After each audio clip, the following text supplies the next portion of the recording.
Good evening, ladies and gentlemen. Welcome into Hoopsville on this Thursday evening, February the 8th. I am your host, Dave McHugh, coming to you from the WBCA NABC Studios, presented by D3Hoops.com. Lots to talk about on this evening. First, regional rankings are out. Top 25 continues to be a topic of conversation and much, much more. If you want to interact with us, tweet us at D3Hoopsville or hashtag Hoopsville. Email us, hoopsville at D3Hoops.com. Join us on Facebook, or we're simulcasting the show, Facebook.com/Hoopsville. Plenty of ways to chat with us, and we will try and do our best to stay interactive with you as well. Now, let's talk quickly about our guests that will be on the show. That might be the most important part to at least cover early on as we are getting underway.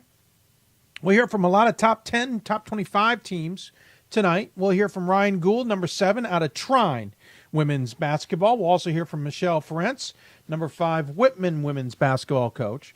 In the WBCA Center Court segment, which we do every Thursday, Charlie Just, the Spalding women's coach, will join us. 40 years of basketball for him, not only in women's basketball, men's basketball as well. He's a Division III former player, but he's coached in the Division II and Division III ranks. We talked to Charlie about the differences and similarities and why he hasn't left the Louisville area. Then we'll talk to Landry Kosmolski, the number 11 Swarthmore men's basketball coach, and then Tom Curley, Plattsburgh men's basketball coach, will join us as well. That's all ahead here on a very full show, I am sure. For our podcast viewers, thank you and welcome into Hoopsville as well, as we just hit the record button for you live broadcasters. Again, we'll repeat our guests for tonight on this Thursday edition of Hoopsville. Ryan Gould from Trine, Michelle Ferencz from Whitman, Charlie Just from Spalding in our WBCA Center Court segment, Landry Kosmolski from Swarthmore, and Tom Curl from Plattsburgh. So regional rankings came out this week. As we know, of course, it's the first week's regional rankings. I wouldn't put too much stock in them as of yet, to some degree. That is not a negative per se. That's just more of a reality type thing. There's a lot to change, that can change in the next week, as not all the data is used. And I was talking via text to one of the chairs, and that was what they stressed. They said, listen, lots going to change. We don't have all the data that we can use, rightly or wrongly. We don't have results versus regionally ranked opponents. And I think for a lot of people, or for a lot of teams, I should say, that is going to be a interesting line of demarcation. And one example that came up on the board today was wondering why Lycoming was ahead of Swarthmore in the rankings. And when I looked at the numbers, for the most part, they're a wash. Both teams are 18-3. Both teams have identical SOSs, Lycoming at 5-12, Swarthmore at 5-14. They've only played one common opponent. It is Hood. They've both beaten Hood. Lycoming twice, once in a blowout and once in an overtime match. Swarthmore blew Hope out as well. And so really you're splitting hairs to some degree. If you had results versus regionally ranked opponents right now, or let's say next week, Lycoming will be 1-0 in that category, and Swarthmore is either going to be 2-3 or 3-2, depending on how they do with Hopkins. Hopkins, who just beat F&M last night in double overtime to continue to make the race at the Centennial Conference a little bit more interesting. So with that data, I would probably put Swarthmore first. Now, secondary criteria, if you had gone that far and at least looked at non-conference SOS, at least the numbers that we see from our friend Night Slappy, I would have given it to Swarthmore. They've got a 577 non-conference SOS to a 470, I want to say, non-conference SOS for Lycoming. Here's the deal. If those numbers are accurate, and unfortunately weren't able to figure that out from the NCAA, it may be something we ask about, tells me that the Centennial Conference SOS is poor, and it tells me the MAC Commonwealth Conference SOS is strong. That might change some points of view in the Mid-Atlantic region. On the flip side, it drives home what I've been saying, that Lycoming hasn't had much of a schedule to talk about this year. If their non-conference SOS is about a 470, it drives home, though, that Swarthmore definitely went out there and challenged themselves this season. Why is Lycoming ahead of Swarthmore, all things I just said considered? Well, I guess maybe the non-conference SOS wasn't as big a factor as secondary criteria. There's a likelihood they made a decision on primary criteria, never got to secondary. I don't know, because I'm not privileged to those conversations, nor would anybody obviously tell me. I don't think they should. But that's one of the reasons why I at least picked it as a pick 'em. Another question comes out of the Northeast. I want to look it up before we get to it. But if you do have questions for us, you can tweet us at D3Hoopsville or hashtag Hoopsville. Email us, hoopsville at d3hoops.com. Join us on Facebook at facebook.com/Hoopsville, and much, much more. Top 25 came out as well. I don't know if there's anything all that surprising in that category, but we will certainly take a look at that. But we've already had results in that top 25 as well that have resulted in losses. Maybe that's not that big a surprise. Let's see here. Number 4, Whitworth lost to Whitman. If you did not get a chance to see the late night game on the West Coast, shame on you. Excellent game between the two, pretty much what I predicted.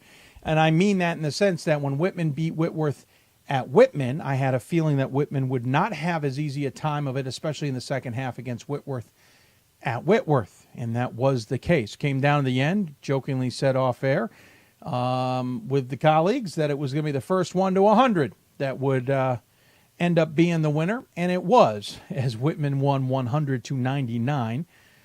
Some Whitworth fans don't like the last call. To be honest with you, it was pretty accurate.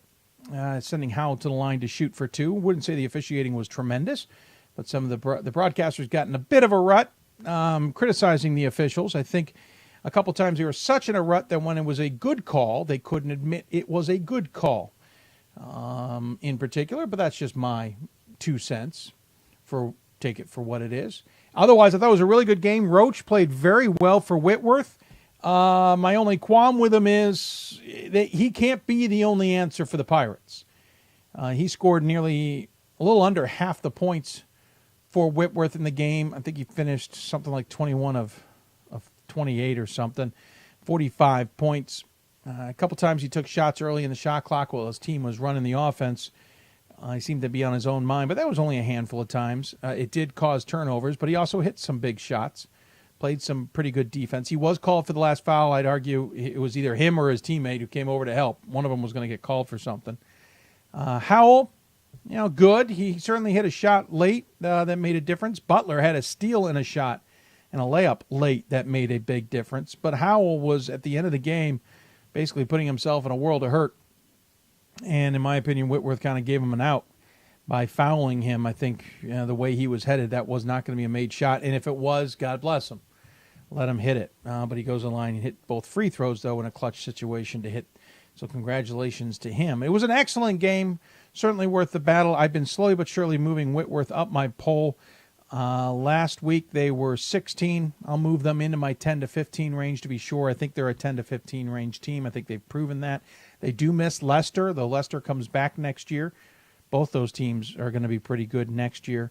I'll move Whitworth up a bit with that loss, but I don't think they're a top 5 team like they're currently ranked. I don't think they're a top 10 team, but they're certainly a top 15 team this season. Other losses that took place, you have to go further down. Illinois Wesleyan lost to Wheaton. Wheaton came out and won 107-95, shot pretty darn well from every report I've read. Wasn't able to watch that game. Illinois Wesleyan picks up its 5th loss. Stevens Point also lost to Platteville, picking up their 7th loss. I don't know what to think about Stevens Point.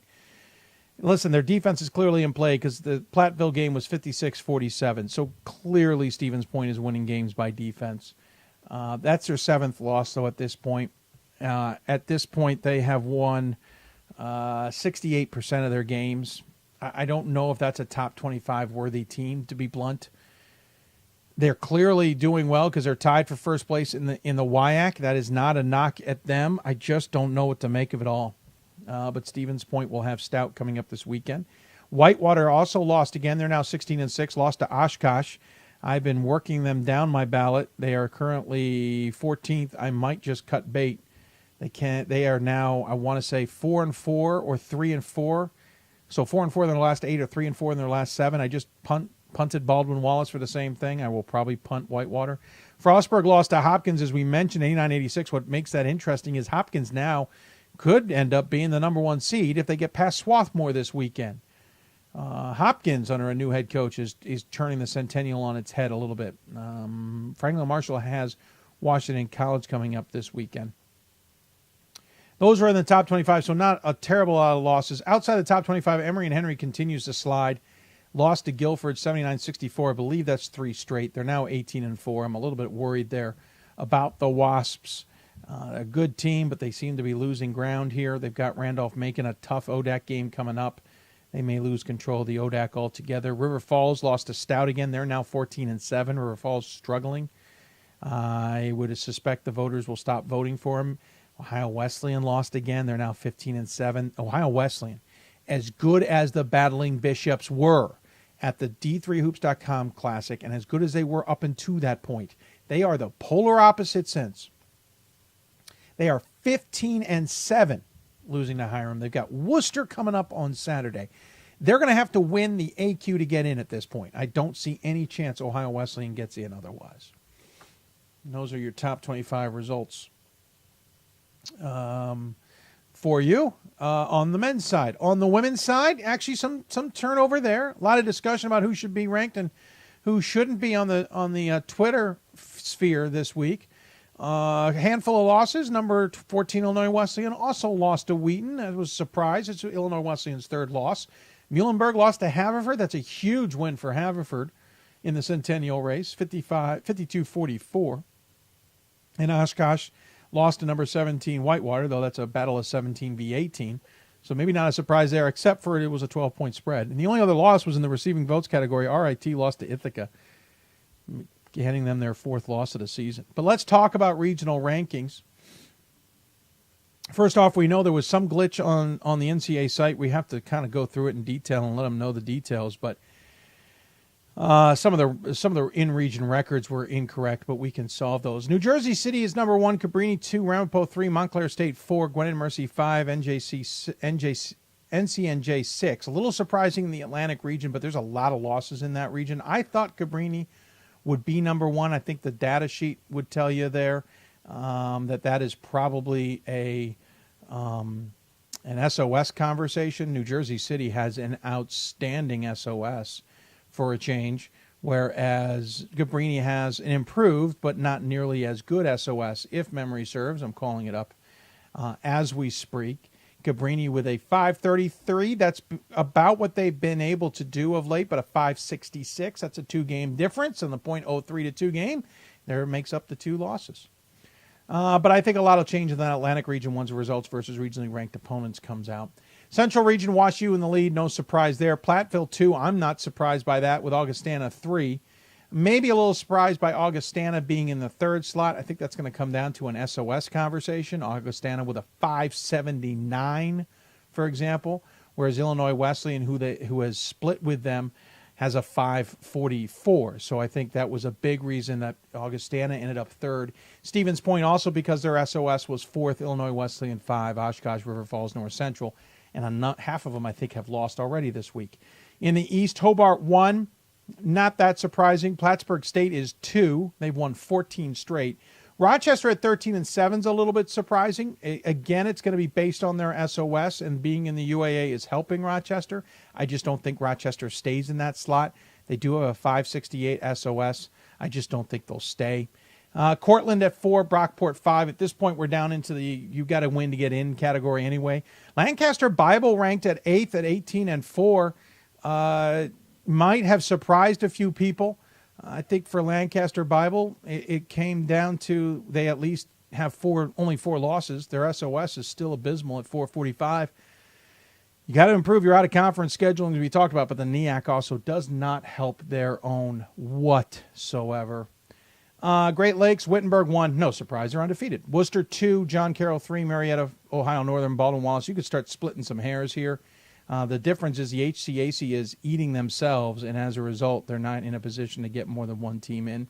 Mid-Atlantic with York first. Lycoming second did surprise me, considering their SOS is a 512, but Swarthmore's is a 514. Hopkins maybe can leapfrog them, especially if they get a win, which would be really impressive for Hopkins. Coming in, though, Hopkins has, the big thing of the SOS numbers, not that they're the only thing, but Hopkins with a 528 has a better winning percent or SOS, but not within a range that will allow them, I guess, to leapfrog anybody else. It's not 0.02 better than the other guys. Northeast, Middlebury 1, I'm not surprised. Hamilton 2, not surprised. Eastern Connecticut 3, not surprised.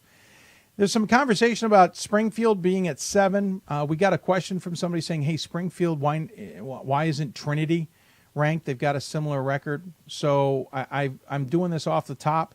Springfield is 15-6 according to the NCAA. Remember, games this week don't count, with a 544 SOS. You look at Trinity, they're 15-7 with a 548 SOS. So the SOSs are a wash.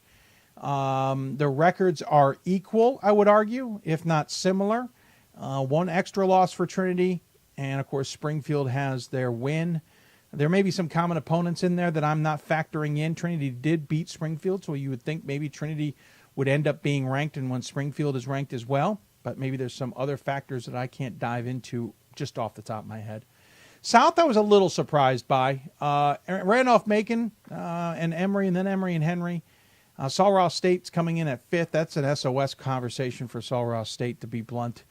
But I was a little surprised Yodak was getting that much love. That said, results versus regionally ranked opponents may change the equation.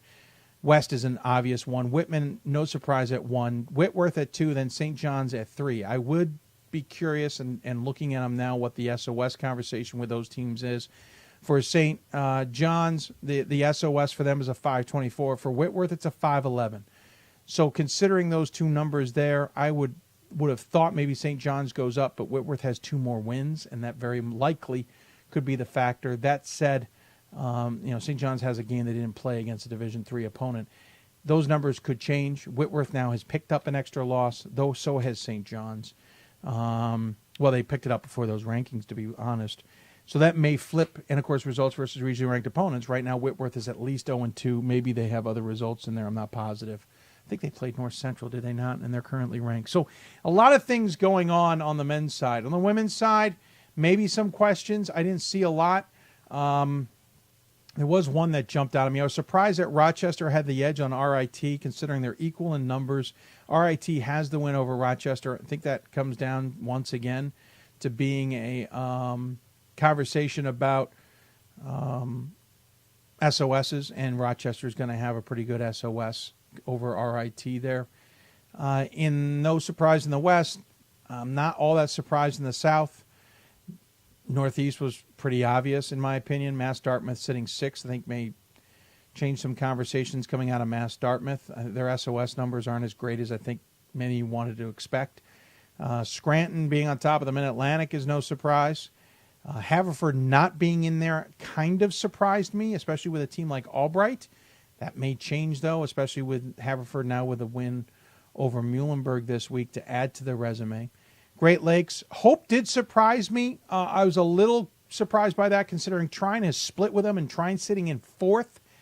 I didn't think Hope would be number 1. Maybe that's a DePaul number in my category. But again, it comes down to SOS, and we'd have to look at that. So some interesting results, but again, a lot is going to change. Now, I did get a question from a viewer, and we're going to have to get going here, but I want to answer this one. Says, in the unrelated, if you have time, about record versus regionally ranked opponents, I know that comes into play next week, but do games played prior to this week during the season count, or is it just games from this Wednesday on, and how does that play into the formula? All right, for starters, let's correct something. Remember how regional rankings are done. The data is taken through the Sunday of the week. So the rankings were through last Sunday. This week's rankings, or next week's rankings, I should say, will be data through this coming Sunday. The regional committees meet on Tuesday, hash it all out, come out with their rankings. On Wednesday morning, the national committee then gets together, reviews those rankings, has conversations, makes adjustments if necessary, and releases them Wednesday afternoon. So the data is based on Sunday. So anything that takes place Monday or Tuesday or Wednesday has no relevance on those rankings. Per your question, results versus regionally ranked opponents is year-round, as long as someone is ranked. And remember, it's a twice-ranked, always-ranked scenario. So week 1 won't necessarily count unless somebody comes back in week 3 and is ranked, but it's a little bit of splitting hairs to some degree. However, or actually, I think it's the last 2 weeks. I'm sorry, last 2 weeks you're ranked. Count, not the twice-ranked, always-ranked. I apologize. Scratch that out of your mind. Ignore that, folks. The last 2 weeks, weeks 2 and week 3, if you're regionally ranked, then you count. Moving on, my point being, as long as you have a result at any point in the season against a team who is regionally ranked, is the easy way to explain that. It does not matter that you have to have a result versus them the week they're regionally ranked. That makes no sense because not everybody can play them. It's just a matter of if they are regionally ranked, then you have a result against them or multiple results, as some conference opponents would, and that is factored in. I hope that makes sense. So don't worry about if they fall off the rankings. So in next week's rankings, we'll look at week 1, and whoever has a result versus a regionally ranked opponent, that data will be included. Week 2's rankings are then produced. In week 3 shows up, they will look at week 2, basically ignoring week 1. When the final rankings are done, they will look at week 2 and week 3 at who is results. And then it gets a little more complicated from that, but we won't dive into that. But basically, week 2's regional rankings will depend on the results versus regionally ranked from week 1. Make sense? If they're ranked in week 1 and you have a result against them, you will have data for that category in week 2, win or loss. Lots more we could talk about. Surprisingly, I'm not getting a lot of comments about it as of yet, but we rank up those comments and questions as the season goes along. We're going to take a break. When we come back, we will get things going with our guests this evening. Our first one on the women's side will be the 7th ranked and 4th regionally ranked Trine Thunder women's basketball team. Just how good are they this season? We saw them at the D3Hoops.com Classic. We'll get an update. You're watching Hoopsville, presented by D3Hoops.com from the WBCA NABC Studios. More Hoopsville after this. I did receive a non-athletic scholarship upon entering school. I got the presidential scholarship, which was huge for me. I think there's more opportunities for academic scholarships in Division III. I did receive academic scholarships. Just being involved on campus, being a leader, all those things combined kind of get me recognized. It's a great experience for me.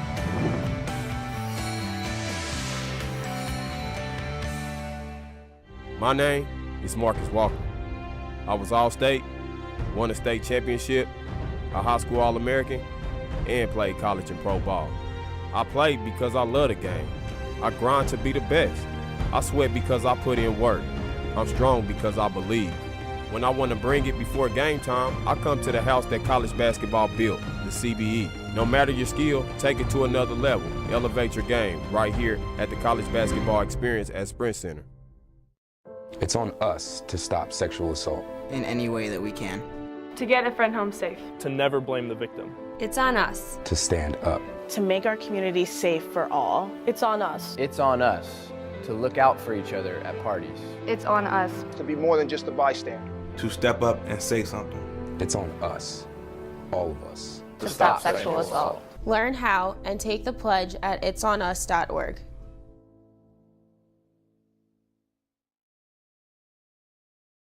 We've got more schools than Division I, more fans than Division II, and more upsets than March Madness.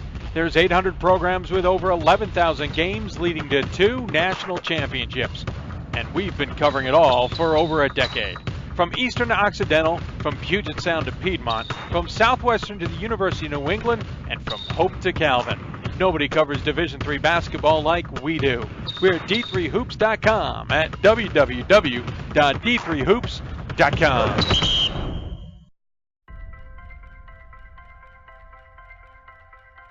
I'm a Division III student athlete, and I know how powerful words can be. The term gay doesn't mean stupid, lame, or less than. So I pledge to speak up if I hear the term gay used in a derogatory way or any other homophobic terms. If you can play in Division III. I'm a Division III student athlete, and my teammates unconditionally accepted me as part of their family. So now I pledge to do the same for others. If you can play in Division III. Welcome back to Hoopsville, everybody. I'm your host, Dave McHugh, on this Thursday evening, the start of the Olympics as well. And we hope if you're an Olympics fan, you're enjoying that while tuning into us as well. We're big Olympic fans ourselves and finding ways to tune into the Olympics in South Korea during this time of year is fun for us. If you got questions for us, tweet us at D3Hoopsville or hashtag Hoopsville. Email us, hoopsville at D3Hoops.com, or join us on Facebook at facebook.com/Hoopsville. Forgive the scraggly beard. It's just one of those weeks where we haven't needed to shave as of yet. I thought so, but I had a game due to weather postponed last night onto today. Can't make it today, obviously. Well, that's just the way it is. And a reminder, next Thursday we will be putting a podcast together at this time. It will not be live. I have to be somewhere else to help pay the bills, so just look for a podcast next week instead. All right, so let's talk women's basketball with one of the top teams in the country. Darn good basketball team. We saw them in Vegas, and they went toe-to-toe with Amherst. Yeah, they may have only scored 12 points in the second half, but it wasn't like Amherst was putting up a lot of points either. They're the 7th-ranked Thunder of Trine, 21-2. 4th-ranked, though, in the regional rankings while leading the MIA. Surprised a few people. We'll talk more about that. But joining us on the City of Salem Hoopsville Hotline, it is Ryan Gould, head coach of the Thunder. And, Coach, thanks for taking the time. Oh, thanks so much for having me, Dave. It's great to be on the air with you. Well, I appreciate it, and we always enjoy having you. First and foremost, you guys can not only what, in my opinion, did something in the fact that you impressed me against Amherst in Vegas, but you've kept that going.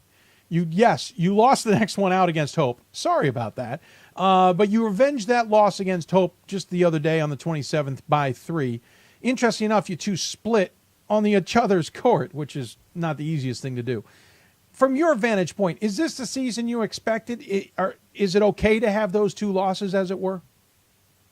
Well, I think if you look at the two losses, Amherst is obviously on a 55, 58 game winning streak. Something like that. Ranked number 1 in their region, number 1 in the country, and then Hope's only lost just the one game to us, and they're ranked number 1 in their region. So, we never want to drop games, but we felt like it was important this year to try to schedule some tough games if we could, and that's why we were really excited to get out to Vegas and play someone as good as Amherst. I know we've talked about that game, and we don't want to hang on it too much, but what really impressed me was, you're almost like an Amherst in the sense that it is all about the defense, and it is about stifling an offense and about limiting their opportunities. Well, so is Amherst, and so it turned into a chess game, it felt like, at some point, where not a lot of shots. How can we slow things down? Yeah, you ended up not hitting as many shots in the end, and Amherst ended up pulling away for the victory by 5. But it really felt like you two were it was a battle of wills at some point. Yeah, very much so. I mean, when we started, the program here a couple years ago, we looked at, what makes a team like an Amherst or a Hope or a Calvin, what makes them good. And what we really learned from doing that was those teams all have a very strong defensive mindset. And so we've tried to copy that, so to speak, and really focus on being strong defensively. So it was a tough game to watch if you're someone who wants to see a 99-95 type of game, but it's something that we've grown very comfortable to playing those types of games, and it was a great experience for us as a program. What's also interesting is you have 5 seniors on this team, but it's not necessarily the seniors statistically or in games that you lean on. You're led by a junior in Brandy Dawson at scoring at 14.5 points a game, hauling down 6.5 rebounds a game on top of that. Haley Martin, a senior, 10.5 points a game, 6.5 rebounds a game as well.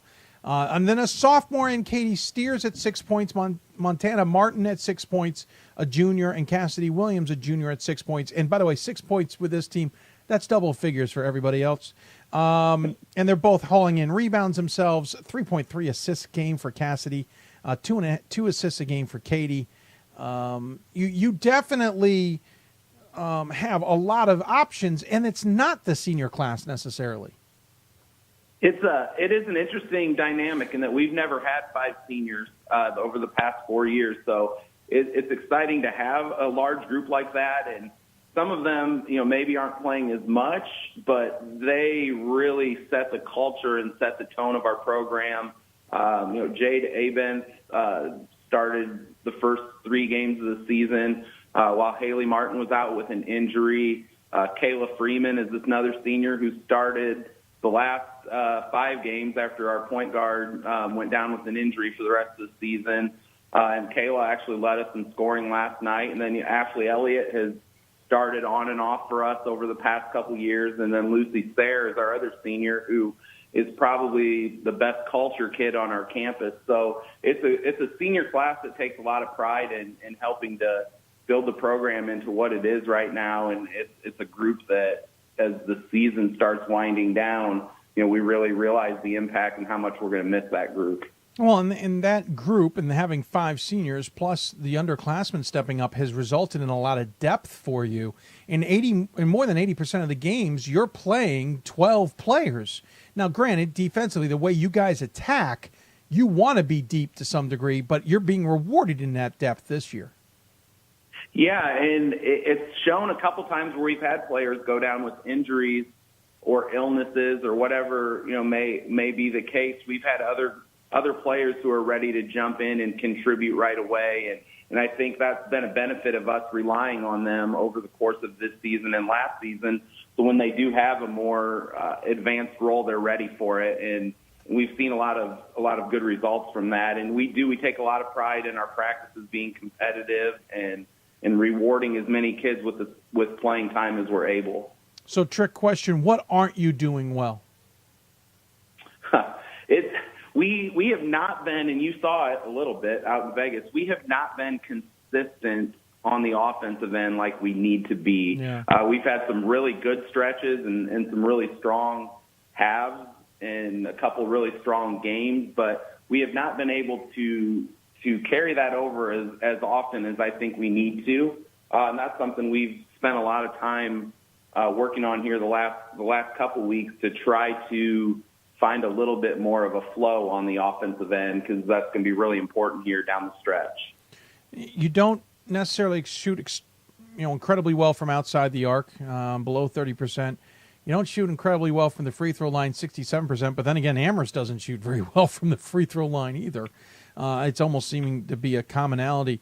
Is those kinds of things put even more pressure on the defense? Absolutely. It's something where we go into a game, our mindset is to hold the team under 50 points every time.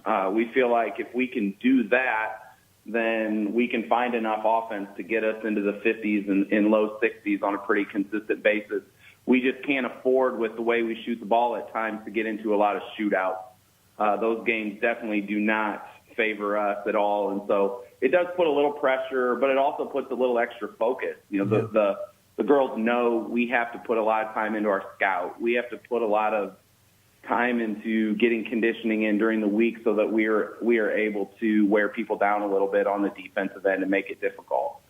So the goal was to take some tricks of the trade, as it were, from teams like the Amherst. You get Amherst in Vegas, and that was your last game. Did that one kind of did the disappointment, as it were, of not being able to beat them end up rolling over into hope, or was that just kind of bad luck?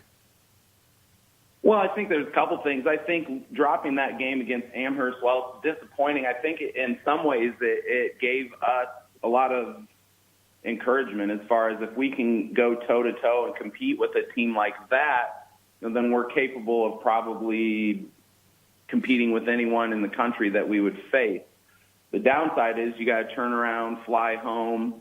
You have a couple days to get ready for Hope, who also is someone that can beat anybody in the country. So it's just, scheduling-wise, maybe it wasn't great, but that's also something that you may see in a MIAA tournament or in the first 2 rounds of the NCAA tournament, where you see 2 high-quality programs back-to-back. So overall, I think it was a great experience for us, as great as an experience can be when you drop 2 games together.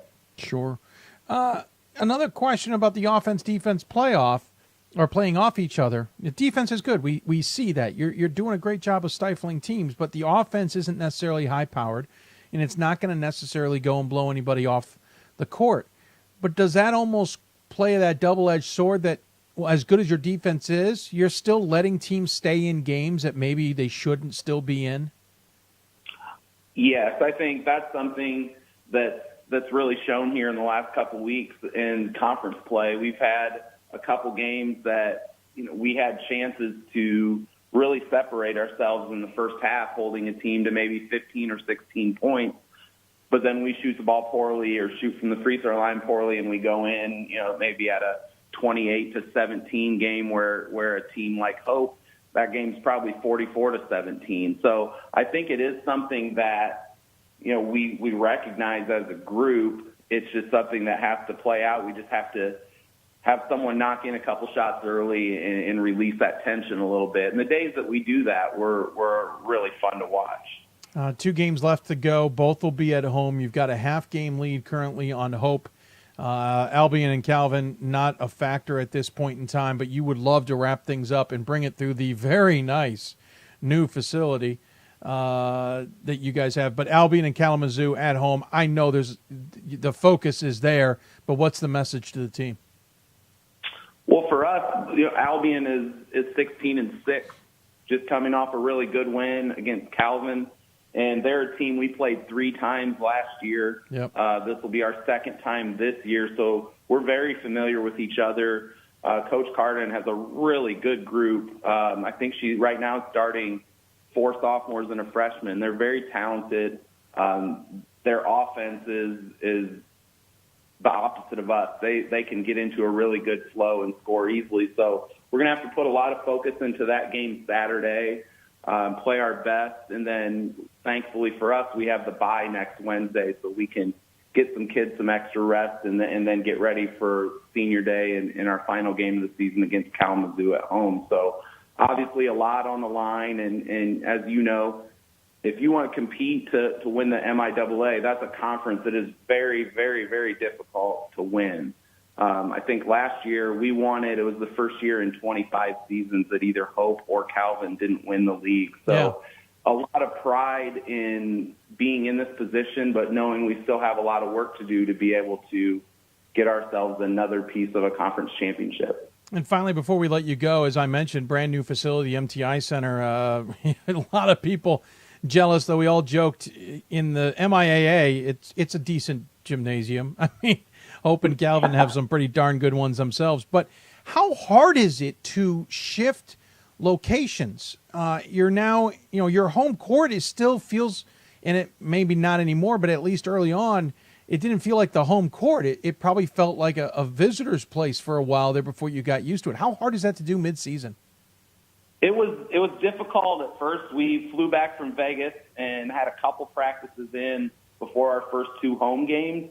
So it felt maybe a little bit like a neutral site there for the first couple weeks. But we've been able to practice consistently in there for the last 5 weeks now and starting to feel a little bit more like home and shot the ball better than we have at any point last Saturday against Adrian. So it's something that is a little different than what you go through in most years where you play half your season in one gym and then finish in the other. The MTI Center, though, a $13 million facility, it's definitely not something that we wanted to wait on. We wanted to get in there the day we could. It's a beautiful place, so we're really excited to be in there and make it our home moving forward. And from what I've seen, it's only okay. I don't really think you got your money's worth. I mean, the 4K screens in the middle of the ceiling. I don't. It's not Cowboy Stadium, million. Sir. Yeah, $13 million just doesn't go as far as it No, used it just doesn't. No. Actually, I would say in your case, that $13 million went a long way. I did forget to ask rankings. You guys ended up being 4th in the regional rankings, and I know that they're the first ones. They don't mean that much, but I am. To me, it was a little surprising with a split against Hope. You might not have been a little higher. Were you a little bit surprised by that? Well, if you look at our region, you're looking at 4 of the top 7 teams in the country. Yeah. So you're sitting there with Thomas More, you're sitting there with DePaul and Hope. So I think those 3 schools have combined for 3 losses this year. Yep. So it's a very, very tough region. So, we're hoping to be in the mix in the top 4. We'll have a couple opportunities here at the end of the season to add a couple wins and then get into the conference tournament. And we're definitely the kind of team that's willing to fight for it and earn our way up the ladder as much as we need to. So we're excited, honestly, to be anywhere near a conversation that includes Hope, Thomas More, and DePaul. Sure. No, I can understand that entirely. Coach, I appreciate you taking the time to talk about the team. Obviously doing very well. I don't think that maybe surprises that many people. Congratulations on a tremendous season so far, and I know you have a lot more work ahead of you. We do always give the coach the final word. Any final thoughts you want to share with those who may be tuning in?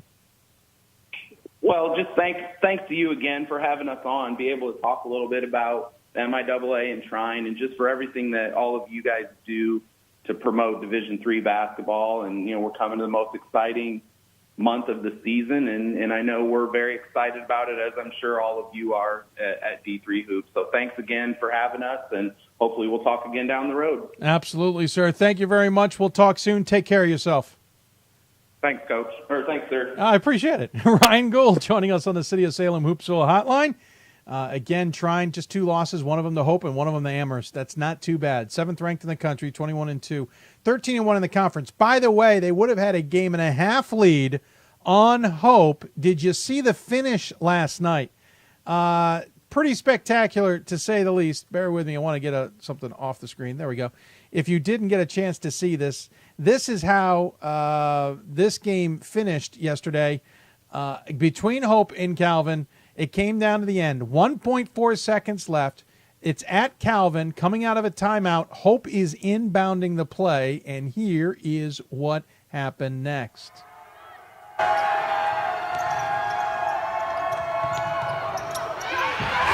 Buchanan with a heck of a shot puts it in past the defenders for Calvin. A wonderful throw-in, I may add. That is how they're still a half game behind Trine. Lose that, and it's a different conversation altogether. Going to take another break. When we come back, we'll stay with the women's conversation. We'll head out to Whitman. Their head coach joins us. You're listening to Hoopsville, presented by D3Hoops.com from the WBCA NABC Studios. Back with more Hoopsville after this. College basketball lives in Kansas City at the College Basketball Experience at Sprint Center. The College Basketball Experience is the place to get your game on. It's not a museum, it's an experience you won't forget.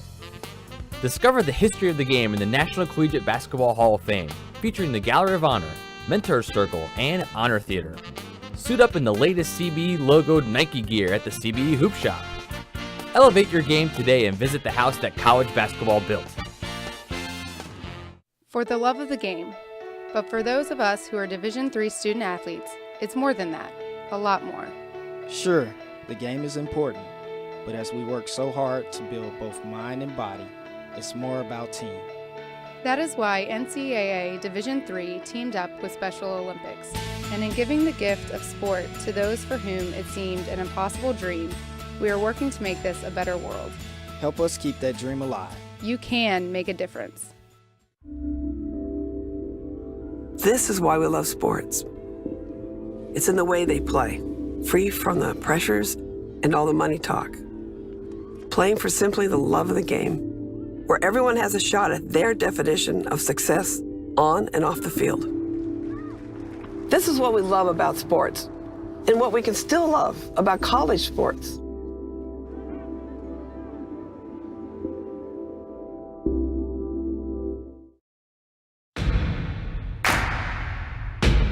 It starts right when you hit the court. You imagine your finest moment.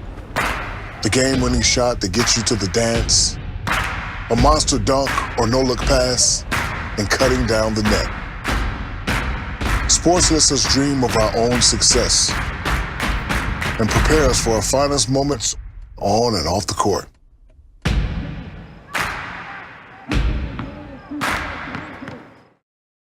We've got more schools than Division I, more fans than Division II, and more upsets than March Madness. There's 800 programs with over 11,000 games leading to 2 national championships. And we've been covering it all for over a decade. From Eastern to Occidental, from Puget Sound to Piedmont, from Southwestern to the University of New England, and from Hope to Calvin. Nobody covers Division III basketball like we do. We're at D3Hoops.com at www.d3hoops.com.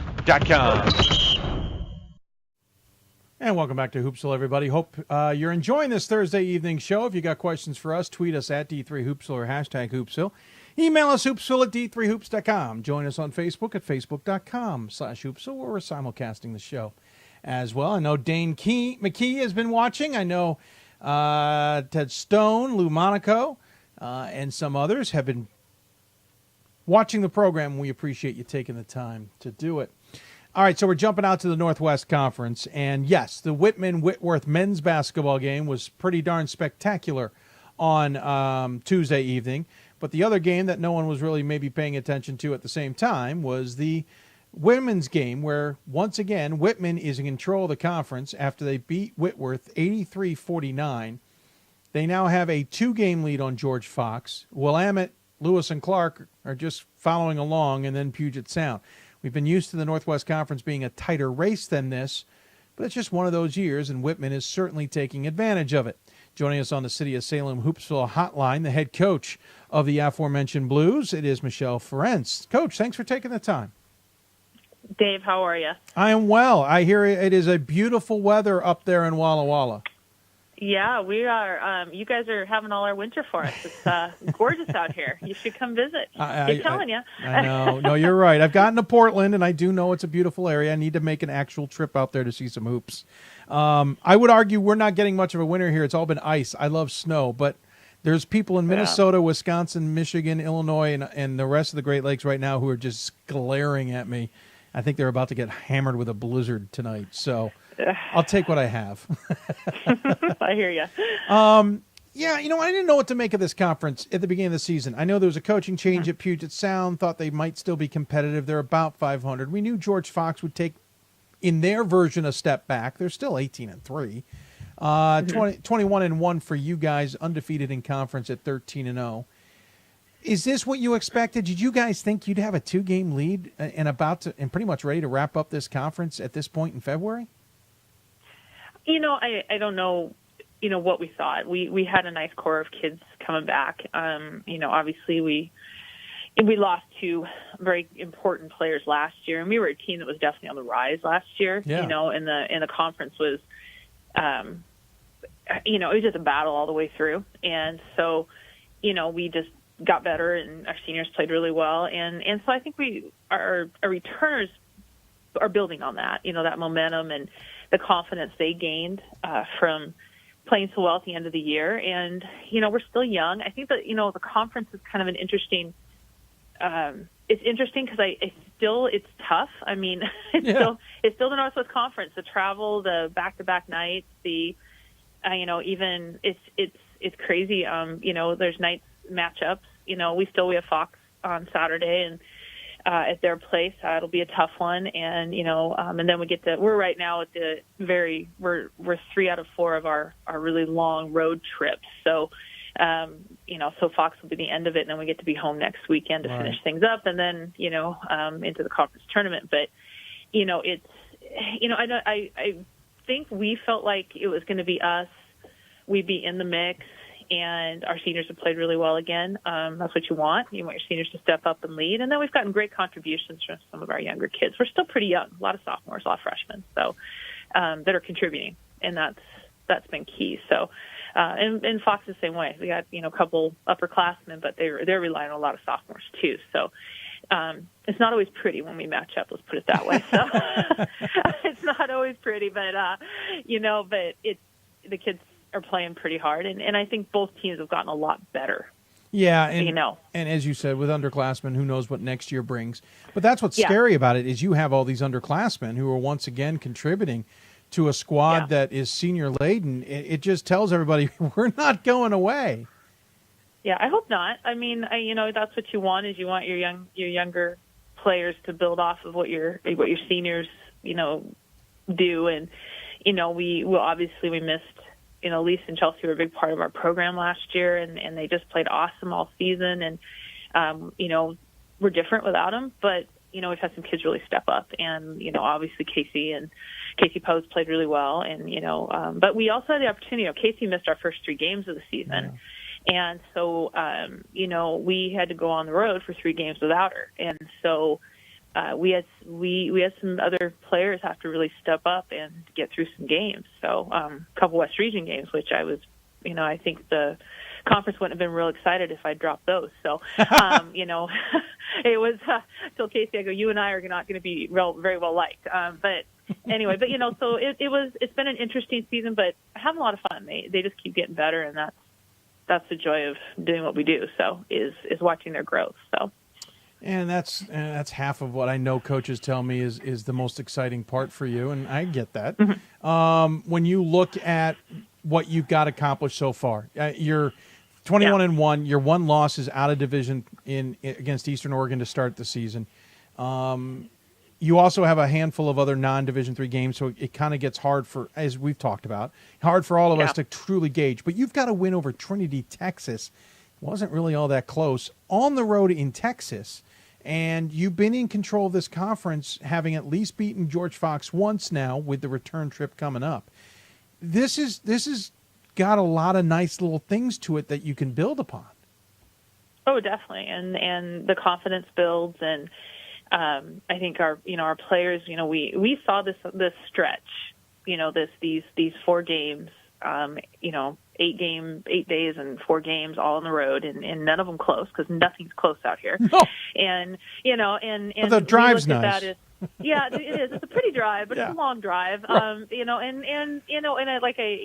looked at this as like, okay, this is really a huge challenge that we need to prepare for. And Lewis and Clark, was where we started it at, and a very, very good team, very senior, couple of very good seniors on that team, and they play hard, and so we just knew that this stretch was not going to be easy, and it was kind of took it as a challenge, and the kids have really responded well, and they're playing well, and consistency. I mean, we've been very consistent. There's some nights. I was listening to the trying coach talking about how struggles offensively. There's nights where I'm not. Our offense is a struggle, but we seem to find a way, to get it going eventually. Kind of thinking us we can defend and rebound. I'll say that. So, but that's the thing. And our defense, a little bit like Fox, we rely on our defense at times to get us going, and our rebounding to get us some easy looks. And I'm really proud of how this team has adjusted.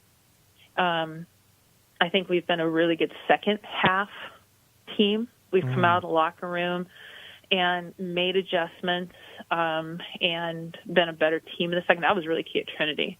Cameron's got just a great team. They're young in spots, but he's got tremendous athletes. And, it was about a 6 or 8 point game at halftime. I can't remember, but it was still fairly close. So we just made a couple adjustments. The kids just did a great job. And that's kind of been our pattern. We've been able to make some adjustments and build on them in the second half. So, so it's been fun. It's been a fun year, and hoping it keeps going. So, you talk about a team that's averaging 77.5 points a game with 3 players in double figures and a 4th that's almost there.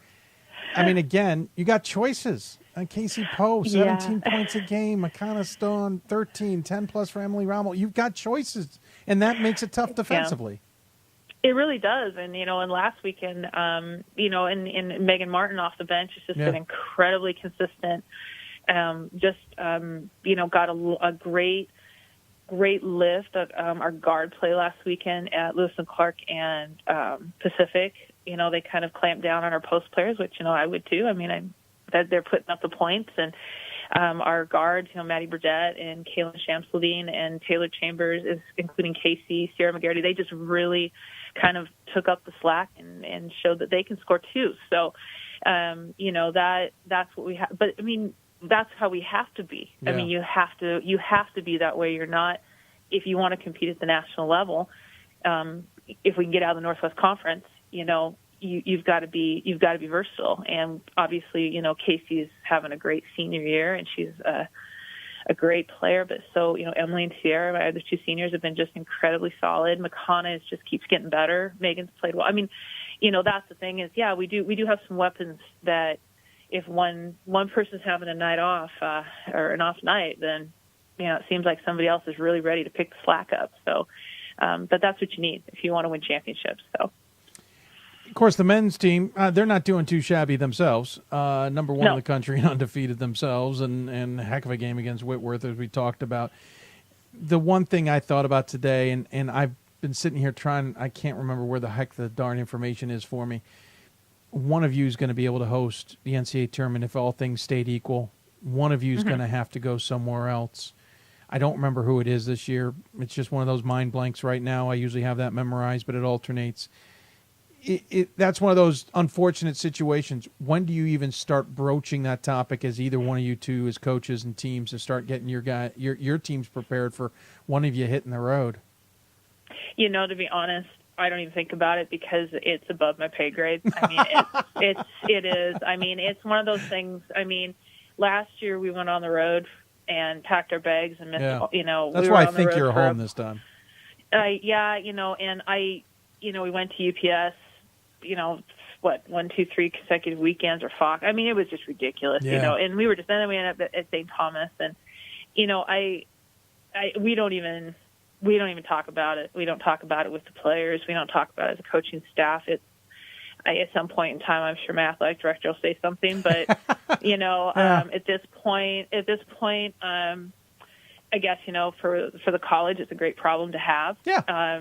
You know, because the town has gotten a little spoiled over the last few years. They've had, you know, either us or Eric's program hosting, and there's been, you know, Wall's it's not a huge town, no, so I mean, it's not huge, and we have a great community following. I think people have really enjoyed it. It's been a lot of fun, and it's been a great atmosphere, and so, you know, I think it sounds, you know, if we don't end up hosting, you know, for some reason, it's not our year, if we just don't earn it, you know, obviously then the men would. So I think the town and the college are sitting pretty good right now. I don't think they have much to worry about, but yeah, it's a good problem to have. I mean, to be honest, we'll go where we need to go.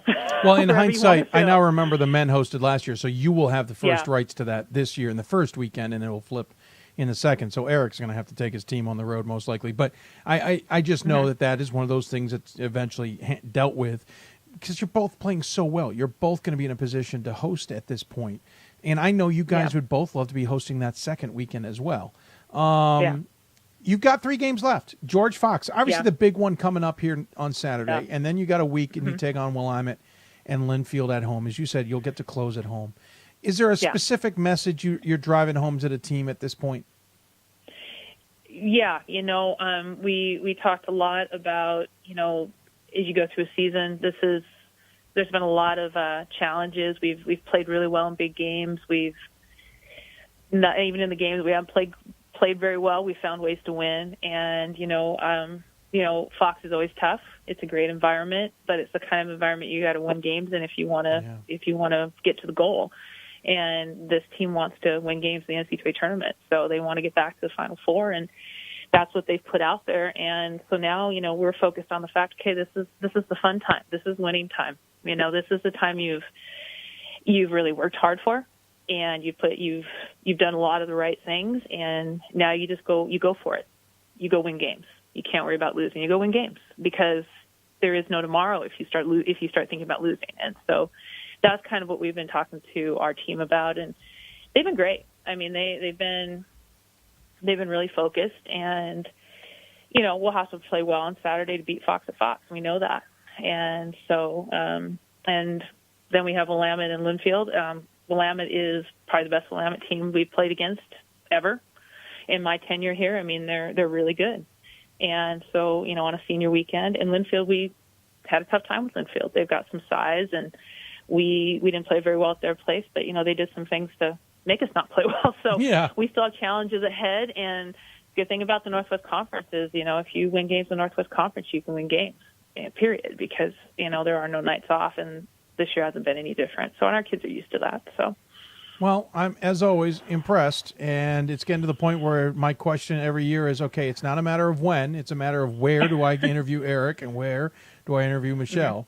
You got to pace them out, and it's impressive. And what you have done in 17 years there is certainly apropos of what we're seeing now. And granted, Northwest Conference has been fun to watch for a couple of years on the women's side, especially. So, you got to we just got to get you to follow Eric and have you come down to Vegas yourself. It's actually on the list. We actually looked at trying to do it next year, but we've got. We did look, but our conference schedule starts right after, and so we can't quite get there. So we're going to travel before, but we're hoping possibly the next year because we would like to. But we are going to Santa Cruz. We are going to try and hook up with.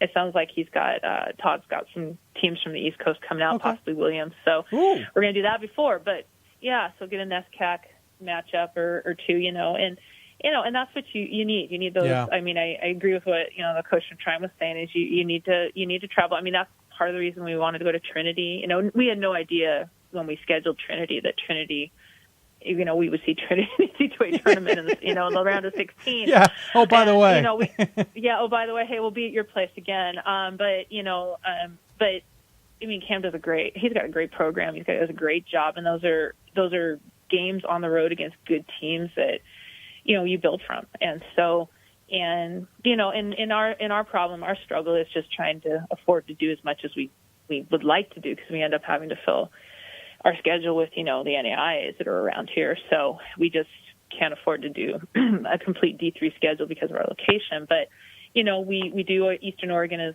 number 7 in the NAI Division II, and we played Carroll College out of Montana, who's a top 25 team. So we want quality.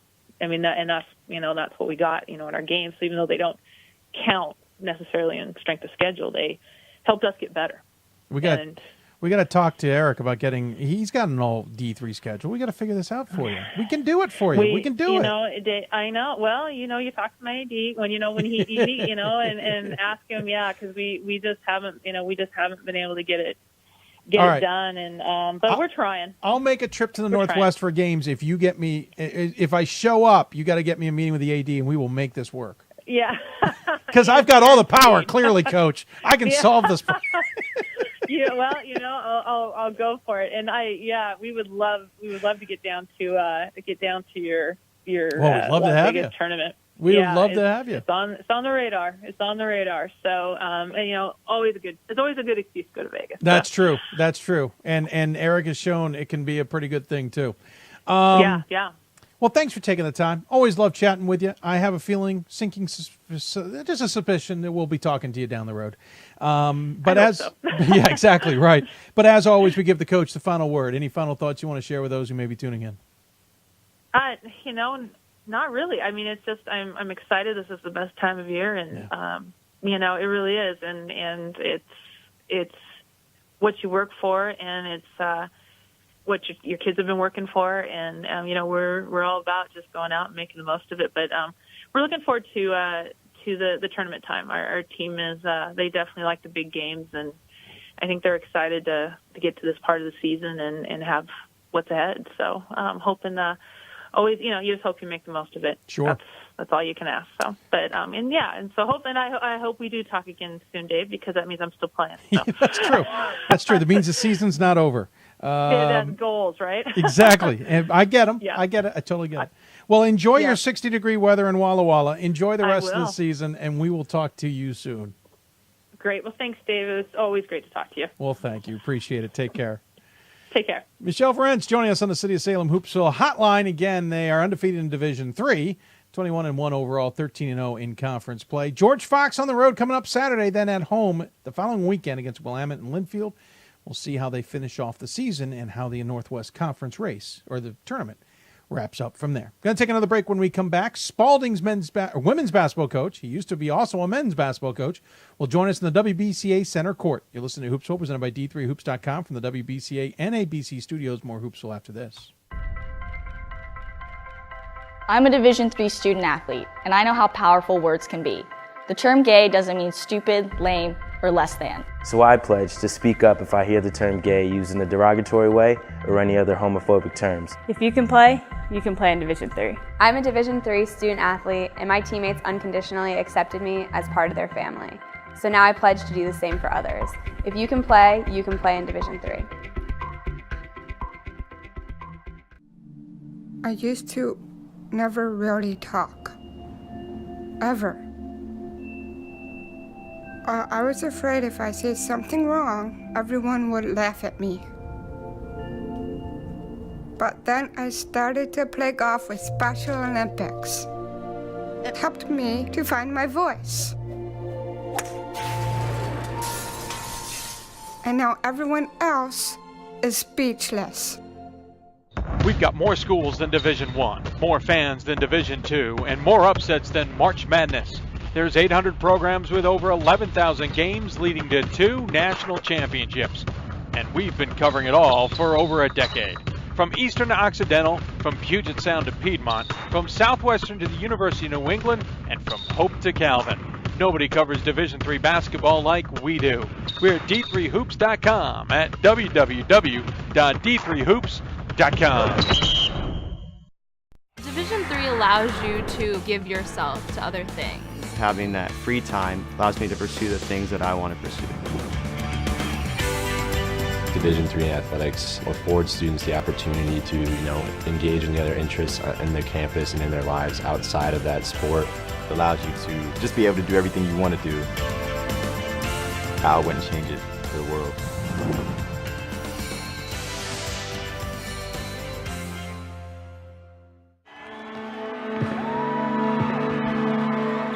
Great moments are born from great opportunity.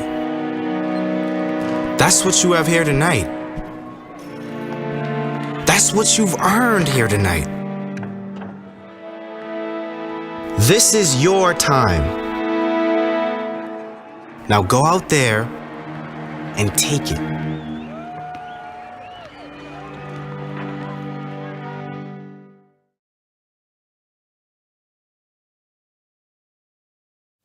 And welcome back to Hoopsville, everybody. Hope you're enjoying the show on this Olympic night. If you got any questions for us, tweet us at D3Hoops or hashtag Hoopsville. Email us hoopsville at D3Hoops.com or join us on Facebook at Facebook.com/Hoopsville.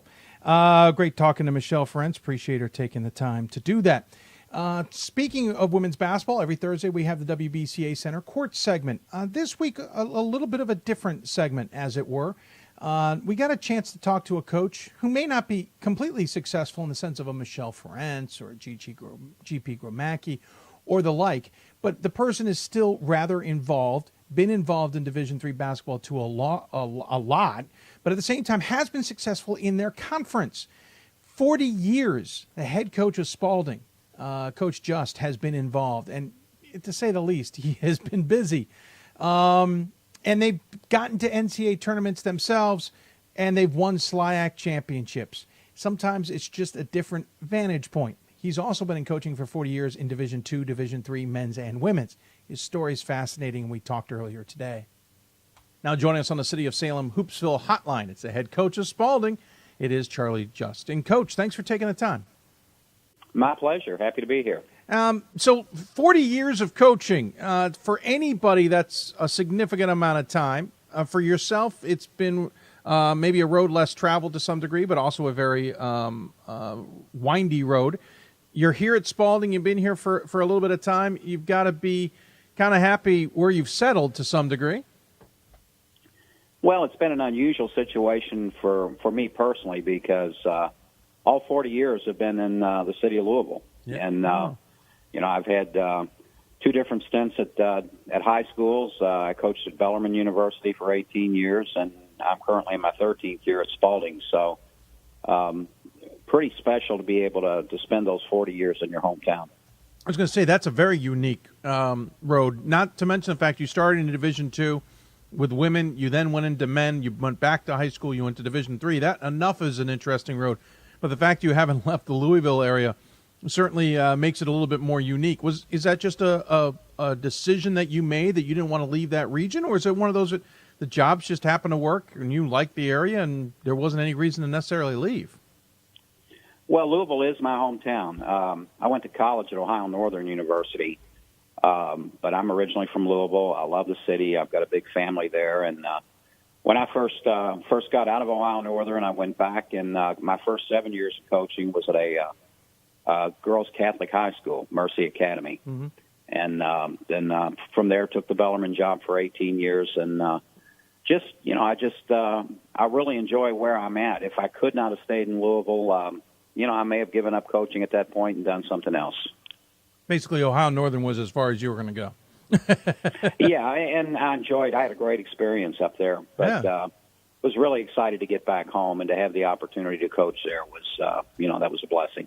Yeah, and you started all 4 years at Ohio Northern, all-conference selection, I think, in the last three, scored 1,200 points, still hold the record for single-game assists and career assists. I think you had a pretty good career at Ohio Northern. Yeah, it went well up there. Yeah, Everything was pretty good. Yeah, not too bad. Yeah, absolutely. So you get into women's coaching, obviously, as you mentioned, through the high school ranks and whatnot, but you were at Division II, was at Bellarmine for women's coaching, and then you shifted to men's. What was the draw to, I mean, I can understand the draw to men, not necessarily, but what was the reason for the switch? I had reached a point, we'd had a lot of success on the women's side, and I saw an opportunity, and I kind of reached a point where I felt like I was getting a little bit flat, for lack of a better word, in terms of just my motivation on the women's side. So, I looked at that as an opportunity to try something a little bit different. I enjoyed it. It was a really good experience for me. We had some success, but, that was my reason for switching. You left the women's program with 299 wins. Do you regret not getting that 300th at Bellarmine? That is. Well, not really. No, that really wasn't a factor for me. I've picked it up more than extensively since then. But yeah, I mean, it was those were a great 14 years over there. But I felt like I wasn't maybe as excited to be doing what I was doing when I decided to make that switch. Interesting. You then left the men's and you went to high school again. High school seems to be the base for you to maybe recharge your batteries? A little bit, yeah. I actually took a year off, didn't do anything, and then decided to take the high school job at Holy Cross just to get back in it, and pretty much made a choice at that time that I was going to stay with the girls. And so we did that for 2 years, and then had the opportunity to come to Spalding. A friend of mine, Roger Berkman, became the athletic director and talked to me to see if I'd be interested in trying to kind of see if we can get the program turned around down here. And it was about a 3-year process to do that. But once we got everything rolling in the right direction, it's been good. And that's the interesting thing. You're now been at Spalding, I believe, 12 seasons. Certainly been successful by your degree. What's the difference in the men and women that you found in the coaching, that makes the women's game for you a more attractive job, as it were? Oh, that's a tough question because there's things to both sides that are good, and then there's challenges on both sides as well. I just feel as a whole that I've had success, and I can't speak for anybody else, but I've had success relating to the women. I enjoy coaching them. I enjoy the emotion they bring to the game. For the most part, they're very coachable. They want to get better. They're willing to listen and try to do the things you ask them to do. And it's just been a good fit for me. But that being said, the 4 years that I did with the men were fun years. I enjoyed working with the guys that we had. They were great young men. But there's a difference in the games, and I just think that maybe after doing it for as long as I had to that point, women were the better fit for me. And you've obviously decided to settle in and enjoy the coaching at Spalding. We got to see you back, I believe, in the 2013 D3Hoops.com Classic. This is a program that has its ups and downs. You've had some spectacular seasons. You've had some rougher seasons, but they've never been too bad. You certainly have been competitive in the SLAC and whatnot, and that's, I assume, enough to keep those batteries as charged as possible now. Well, that is, that's always our goal, is to be competitive in the conference. Division III is like any other level. You've got some programs that have traditionally been very, very strong. It's kind of tough to break into that and to get to that level. We've had some teams that were close to that, but our goal year in and year out is to have a chance to win this conference. And if we can win the conference, we'll be back in the tournament. If we're good enough, we'll advance. So over the last 10 years or so, we've done a nice job of that. And, very proud of where the program's at right now. You kind of segued a little bit there for me perfectly. I was kind of curious. You certainly have the experience in D2 and in D3. What are the differences? What are the similarities? Similarities would be that, it's still the same game, basically. Mm-hmm. You possibly play at a little bit different level, just depending on your program. But, the idea is that we're doing the same things here that we did at Bellarmine. And, maybe sometimes we don't do them quite as well, but it's all relative in terms of who you're playing. That to me is, difference-wise, the biggest difference in Division III is just recruiting. We're non-athletic scholarships, obviously, and that's something I bring up to every player that we talk to. That's the first thing that I talk to them about is, you have to understand that this is our situation, and you've got to be able to make this work, and we can't help you with this. So that to me has been the only downside for D3. It's harder, but the plus side is you're getting players here who really want to play the game. They're not coming because I'm giving them an athletic scholarship. They're coming to play basketball at Spalding because they really want to play basketball, and that in itself is, that's something that's really helpful when you get on the floor and start getting after it. Talking to the head coach of Spalding here in the WBCA Center Court segment, it is Charlie Just, and you talk a bit about the recruiting. That's kind of where I was going to go to next. And are you finding you were recruiting the same type of players anyway? It's just a matter of enticing them to either in D2 take somewhat of a scholarship, obviously not the D1 scholarship, and in Division III, it's about talking about being a true student athlete to some degree, or whatever you're trying to sell at Spalding more than anything. I think so. The thing I've come to love about this level is just the balance that it brings to the student athlete's life. We work just as hard right now at this level as we did at Division II. We just don't do it for as long. We can't do it in the off season. Our goals are the same. They haven't changed over the years.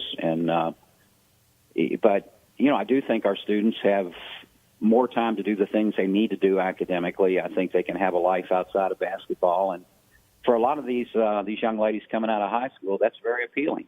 So, we try to play on that part of it as much as we can. What's the biggest challenge that you now face in the years that you've been coaching that has changed, whether it be in the game or whether it be in recruiting, that you've had to adjust to? Oh, that's a good question. The game is always evolving. I mean, there are always rule changes. There are always things that make the game different than it was just a few years back. And I think one of the things that has helped me is I've been able to make most of those adjustments fairly well and fairly quickly. As I said before, for me, the most difficult part, just because, we're so competitive, we want to make sure we're getting the right players in there. But the most difficult part for me is just, trying to find those players and being able to convince enough of them that a Division III scenario would be a good one for them. Sometimes it's easy. Sometimes you find those players in a given year, and they're all looking for the same things that you're selling. But, other years it doesn't quite work out that way, and you just got to work that much harder to try to find them. Let's talk quickly about the season. You guys are right in the SLIAC race here. You may have a 9-12 record, but you're in a two-way tie for fourth place and only a handful of games back of third. Greenville leading the way at 13-1 in conference, and Eureka at 10-3 certainly seem maybe like a long reach, but there's a lot to still play for here. There is. This, no question, this has been a challenging and difficult season for us. We knew coming in, we lost 6 seniors a year ago who were very successful in their time here, and we knew coming in that this team, it would take some time to grow. Unfortunately for us, it took longer than we had hoped, and we put ourselves in a bad spot the first half of the year. And what I'm happy about is our players in the last 3 weeks or so have really started playing some good basketball. I hope it's not too late. We are tied right now, but I don't think we're in the best of positions considering what we have left and what one of the teams that we're competing with has. So we know right now we've got 3 conference games left, and we need to win out. If we do that, we'll have a decent chance of being back in a conference tournament and have a shot of doing well. And for the most part, that's the most important aspect of this is give yourself a chance, right? All right. Yeah. I mean, if we've got 10 teams in the league and only 4 compete in the conference tournament every year, so the goal is just get yourself there and give yourself a chance. With our league, we do. This conference is a good conference, but we don't have a reputation that's going to allow us very often to have an at-large bid to the tournament. So, and I think that's true of most Division III leagues. Sure. So, yeah. If you want to get in, you've got to win your league, and then to do that, obviously, we have to reach a conference tournament. Yep. No, absolutely. For a lot of conferences, that is the way to get in.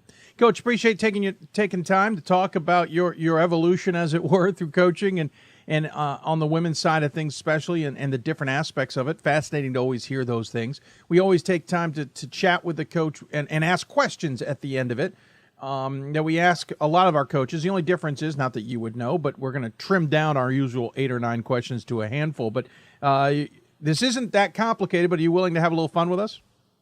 Oh, absolutely. Sure. Like I said to most, it's off the top of your head stuff, so whatever you think of. But we'll start, and I think you've touched on this already, but what is your favorite thing about coaching, especially in Division III? Just the balance. I love the balance of Division III, the fact that young ladies that come in here can compete on the athletic end and still have a great academic experience and hopefully a social experience as well. What might be your biggest pet peeve? Biggest pet peeve at this point, I think sometimes and this is not just Division III, I think there have been some rule changes over the years that some that I love, but there have been a few that I'm not really sure where they come from. I bet I could guess on those, but we don't need to get into it. No. But speaking of, you're good with the segues here without even knowing what I got next. What is your favorite rule or nuance to the game? I think probably the best rule, and it's not a new one by any means, but you got to remember how long I've been around this. Yeah. I love the 3-point arc. Yeah, I think that was a rule that's completely changed the way this game's played, and I for one am a huge fan of that. Oh, okay. Any pregame ritual or superstition? Not really. We do everything about the same way all the time. I guess, if you talk to my players, they would say that it's a routine, but nothing that I look at and say, gosh, if I don't do this, it's going to be a bad night. Yeah. Okay. How would your assistants describe you as a coach? Yeah, I think intense. I would hope organized. I'd also like to think very fair. I'm critical of our players, but I'm also very complimentary of them when they do things the right way. And, I think that's the balance I've tried to strike over the years. And then finally, when you retire, and all good coaches do, what do you hope people will remember about you as a coach? Basically just that I did it the right way. I've tried to, done this for a long time, and we haven't cut corners, and we've tried to put not just quality teams on the floor, but quality people out there that are going to do well with whatever they do when they leave this place. That's a great answer. Thank you, Coach, for taking the time to join us here on the WBCA Center Court. Our tradition on the show is we always give the guests the final word. Any final thoughts you want to share with those who may be tuning in? Well, I just, I appreciate you taking the time with me this morning. It's my pleasure to be a part of this, and glad you asked me. Absolutely. And glad chatting with you. Thank you, Coach. Take care and good luck. We know you're on the road for a couple of games, but we wish you luck the rest of the season. We sure appreciate it. Thank you much. Absolutely. Charlie Just from Spalding here in the WBCA Center Court on the City of Salem Hoopsville Hotline. Thanks to Coach for joining us. I appreciate him taking the time. It was a great conversation to have with him. 40 years of coaching, obviously a lot of different conversations to be had and experiences. We certainly thought he had some good background to give us, and we enjoyed talking to him. We accidentally dropped out our simulcast. I apologize to those who may have been watching on Facebook. Please join us on our show page. Well, not that you can hear us, but we hope you'll join on the show page. Basically, hit an accidental button, and we aren't going to be able to get it back, unlike the marathon. Anyway, we're going to take a break. When we come back, switch into men's basketball. We'll talk to the 11th-ranked Swarthmore Garnet. They are having an interesting season, and I want to get more about it. Landry Kozmowski will join us from there. And, of course, we'll still talk to Plattsburgh men's basketball top coach Tom Curl. That's all coming up. You're watching Hoopsville, presented by D3Hoops.com from the WBCA NABC Studios. More Hoopsville right after this. Great moments are born from great opportunity. That's what you have here tonight. That's what you've earned here tonight. This is your time. Now go out there and take it.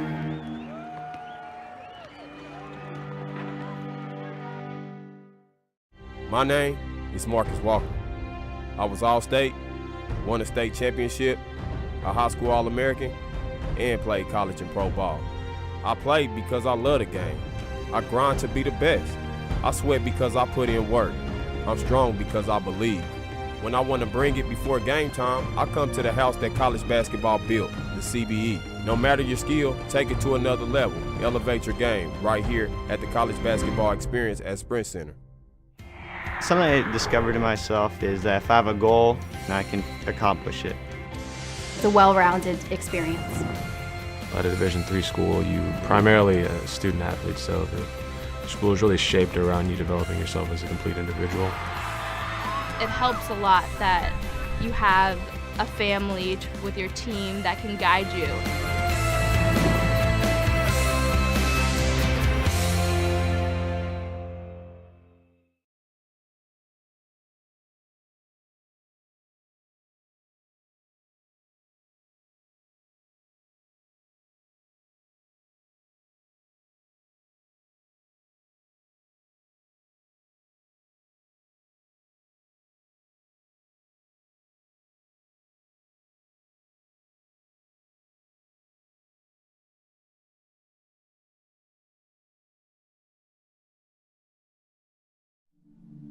I used to never really talk. Ever. I was afraid if I said something wrong, everyone would laugh at me. But then I started to play golf with Special Olympics. It helped me to find my voice. And now everyone else is speechless. And welcome back to Hoopsville, everybody. Hope you're enjoying this one. If you got any questions for us, tweet us at D3Hoopsville or hashtag Hoopsville. Email us hoopsville at d3hoops.com or join us on Facebook, facebook.com/Hoopsville.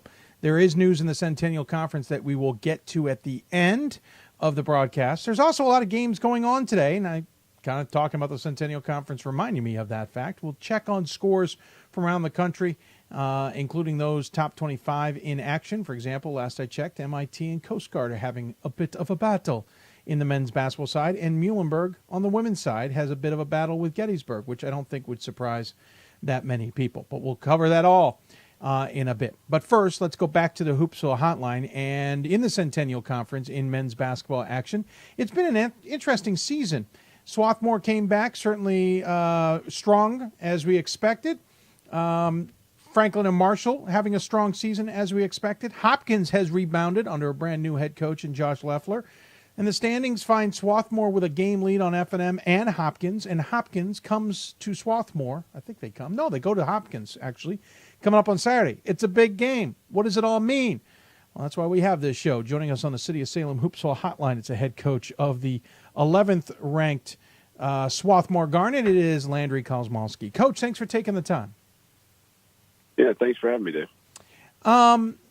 This has been a fascinating season. I know there's been some voters who really thought highly of you. I know I'm one of those. I didn't know what to make of you early in the season. Saw you in person, was really impressed. The loss to York, okay. I mean, York's having a pretty darn good season. F&M got you, okay. Maybe the top of the conference should knock each other out, but then Muhlenberg got you the other day in overtime. But it feels like it's been kind of an up-and-down season for you guys. You have some interesting results in there, even in the wins. Is it just my point of view on that, or do you guys have a similar point of view? What's the season been like from your aspect? I think similar to last season, but a little different in that, I think we're getting everyone's best shot, which is great. It's made us better, made us stronger. But it has, I think, at times been a struggle. I mean, a struggle in a good way. I don't think our guys are down about close wins. It's more just sometimes some unexpected strategies we're seeing, or some unexpected adversity. So, but overall, I think it's been really good in that way. I didn't see the McDaniel game the second time around. I know what they did to you the first time. Did they go all small on you the second time around? Is that the kind of stuff you're talking about?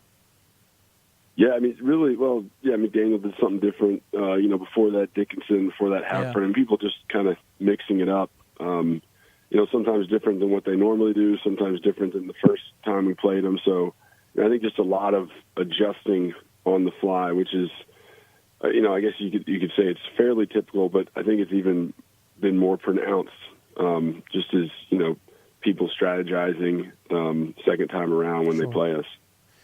One thing that came across to me, and maybe it was just a circumstance of the game I saw, in that case, Cam Wiley didn't actually start that game, and maybe that changed your strategy a little bit, but it felt like you were very comfortable going deep on the bench and rotating guys constantly, even if it meant maybe giving up a little bit of height with some of your players and trading it out for maybe some more of a small forward look. Is that a fair representation of what you guys are trying to do, that going deep on the bench is the plan? I see it on the stats. I just want to I didn't know if that's plan or if that's circumstance.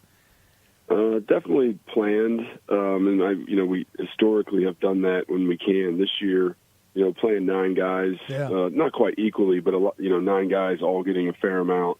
And we do try to rotate them a little quicker, I think, than most teams, just because we play pretty fast. So, I think what you saw at the McDaniel game is a fair representation of the way we play. Robbie Walsh is your tall guy at 6'8", and he's obviously the cog for this team in many ways in the way he plays in the interior. But he doesn't necessarily pour in a ton of points. He scores about 9 points a game, hauls in about 6.5 rebounds a game. But he's that presence, it seems, that forces everybody to focus on, because they can't just let him be open in the paint. Does that help your guards and help your other guys on the outside get open looks, or is it challenging to make sure everybody gets a touch? Not really challenging to make sure everyone gets a touch. Just the way we play, we kind of share it. It's very equal opportunity. So it's usually a different guy every night, and we're okay with that. But Robbie, along with our other bigs, we do really try to balance, going inside versus shooting threes, because we do shoot a lot of threes, but we don't just want to pass it around and shoot threes. We want to get the ball inside. And so, and I think, we have some good bigs that are able to get it inside and either score it or kick it out. Well, Zach Odell's another one of your starters at 6'7". So when you have Odell and Walsh in there, you've got like twin towers sitting there in the block that you can play off of. But of course, Cam Wiley's going to get everybody's attention. At 15 points a game, he certainly is going to draw that, but he also gets 4.5 rebounds, and he's your top assist guy. It feels like everything runs through Cam to some degree while everybody else is still involved. That's a weird concept, but it feels like that's how you guys try to run things. Yeah, and I'm sorry, I missed that last part. You said about Cam. Can you just repeat that? Yeah, so Cam, everything runs through Cam because he's your leading scorer. He's got the most assists, and he has a lot of rebounds. But you also have a concept, well, it runs through him. Everybody else is still involved, and that's sometimes a hard marriage. Yeah, and if you've seen us play in the past, even before we had Cam, our point guard is pretty important to the way we play, just because we are playing fast. So he has to be a good handler, a good decision maker. So, and with Cam, he's a little more of a scoring point guard than we've had in the past. So it does seem like he has the ball a lot. Gotcha. But that's a good thing for us. He makes good decisions. He can make shots, and so we do run stuff through him, but also through anyone who's at that position, really, with our system.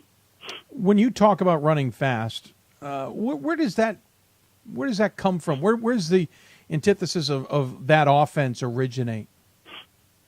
That would be when I played and coached at Davidson for Coach McHugh. Yeah, that's the style we've kind of always done. I was going to say, it feels like I know a lot of coaches.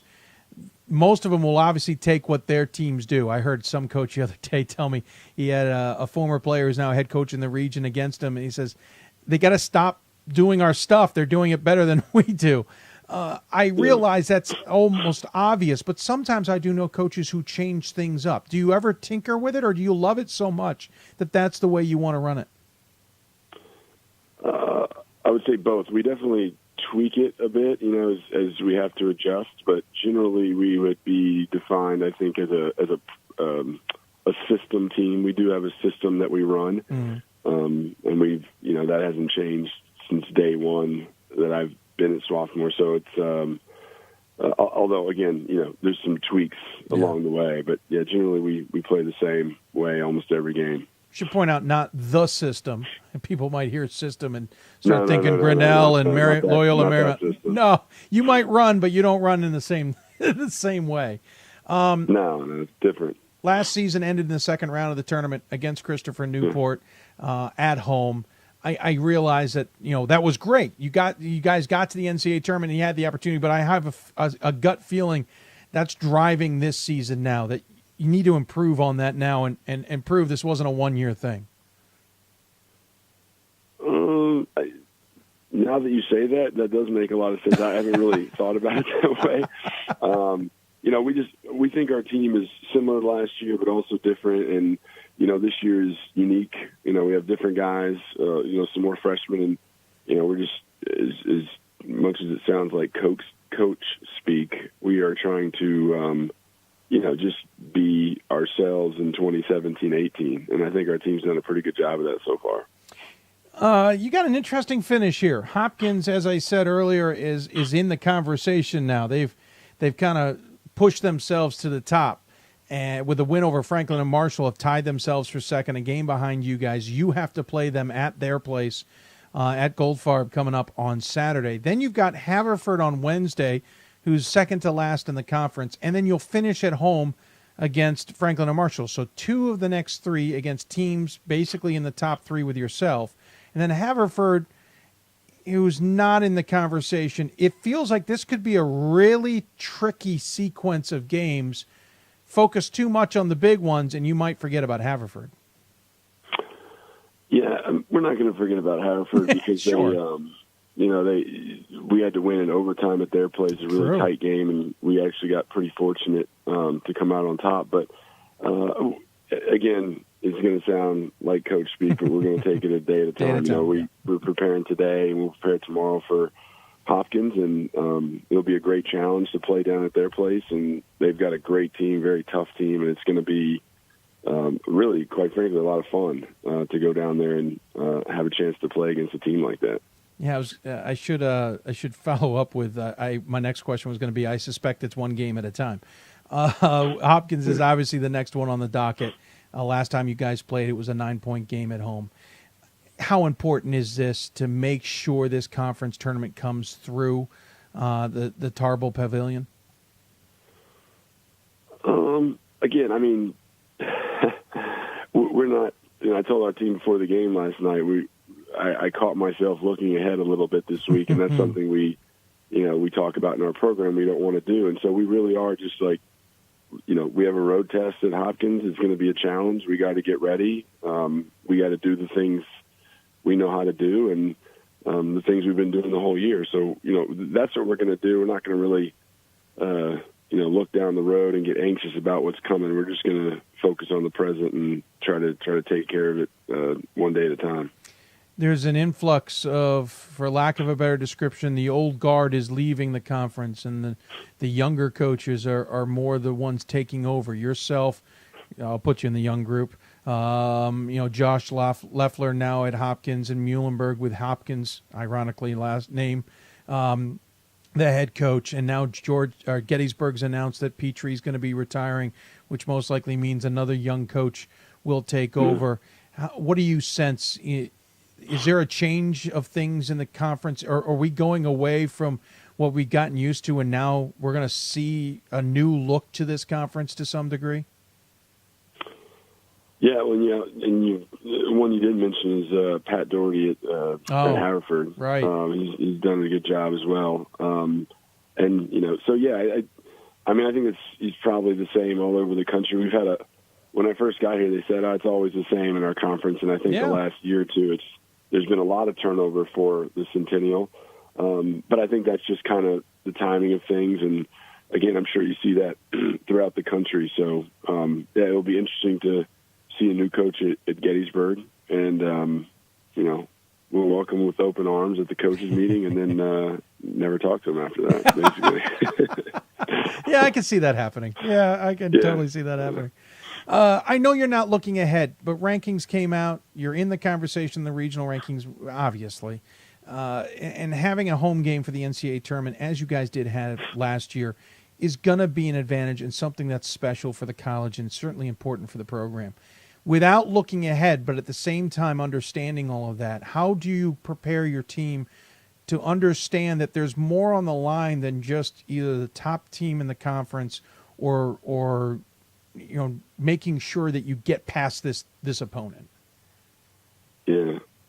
I really hope our team is listening to this, which I doubt. They're probably studying tonight, but at Swarthmore, I'll give you that.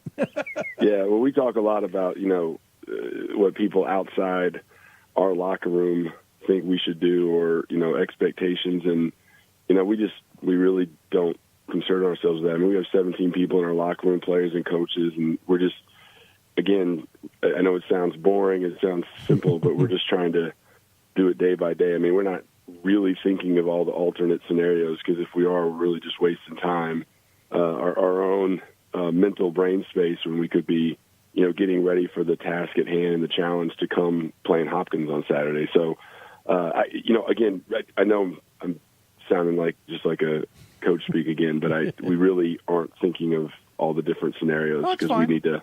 We know, and I'm not trying to hedge and not answer. It's just we know that if we start looking ahead, we're going to be in trouble. Yeah, I can understand that. I get that totally. Yeah. We just have the questions. I'm always fascinated by the answers.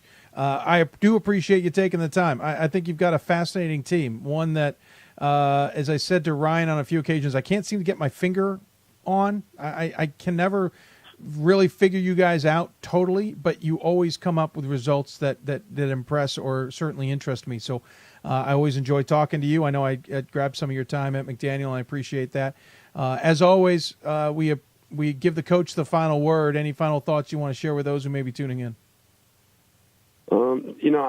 I would just say all the players and coaches out there, as we enter the stretch run, I think good luck to everyone, because it's really a time of year that is a lot of fun, and a lot of seniors' careers are ending, and I hope we can all just handle it with a lot of class, and everyone end on a high note in their own different ways. So I would wish everyone else luck, everyone throughout the country. Well said, Coach. Thank you for your time. Good luck the rest of the way. We know there's a lot on the line, but I realize you guys might not. Take care. Enjoy it, as you said, and we'll talk to you soon. Okay. Thanks, Dave. Appreciate Absolutely. It. Thanks for having me. Bye. Thank you. Landry Kozmowski joining us on the City of Salem Hoopsville hotline. Appreciate him taking the time to chat with us. A different point of view, and listen, there's a lot more teams out there than you realize who have that same point of view. We may get a lot of coaches who are more than willing to talk about scenarios and talk about what ifs, or talk about trying to focus on getting the job done. But there's also just as many coaches out there who's going to have their team focused on just one game at a time, literally, and not looking down the road. And that's great to have. And we wish Swarthmore luck. Really interesting set of games up. Again, at Hopkins, who's in second place and now in a position to maybe host.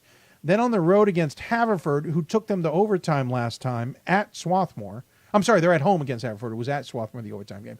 And then at home against F&M, who's also in the same position as Hopkins. So an interesting finish here to see who will host the Centennial Conference tournament. Nothing is for sure. Speaking of the Centennial Conference, and if Coach Kozmowski is waiting for me, keep waiting. Sometimes they wait on hold. Or I'm going to be talking about this topic, so it's going to take a moment. If you did not see the news on Wednesday morning, Nancy Funk, the former head coach at Johns Hopkins, died overnight Tuesday night. I think it was overnight. I'm not 100% sure. She at least died on Tuesday. Had been battling cancer for 2 years. She retired in April, deciding no longer feeling like she needed to coach.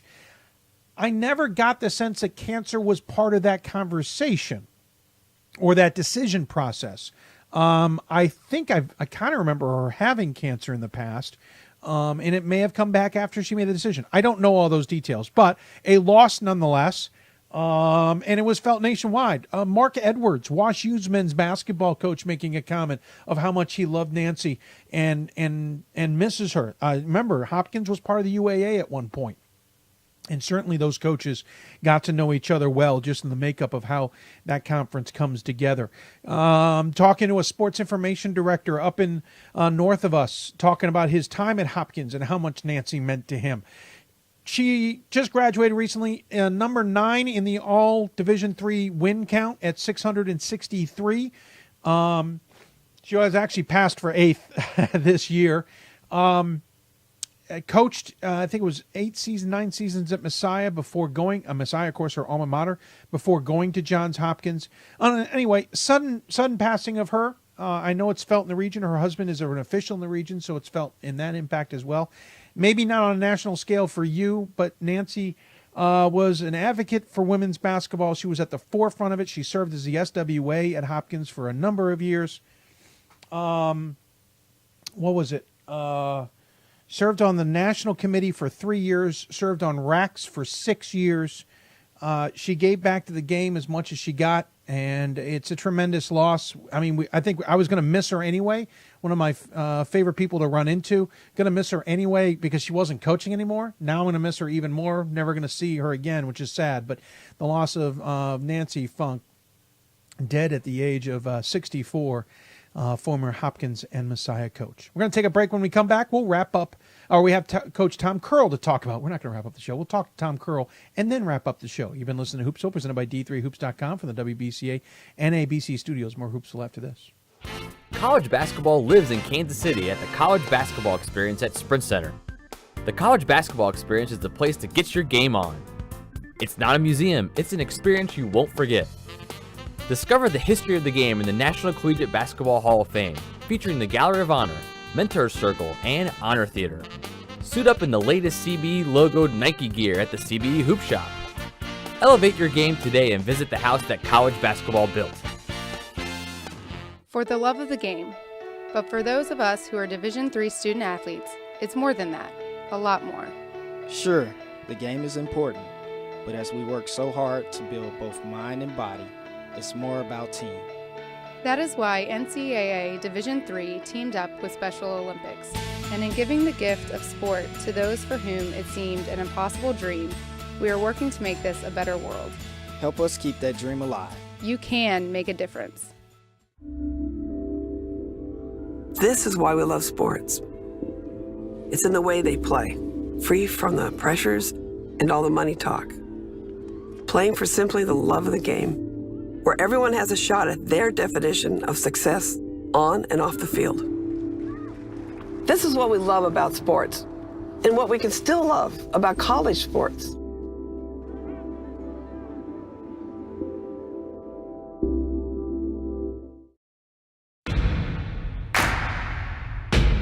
It starts right when you hit the court. You imagine your finest moment. The game-winning shot that gets you to the dance, a monster dunk or no-look pass, and cutting down the net. Sports lets us dream of our own success and prepare us for our finest moments on and off the court.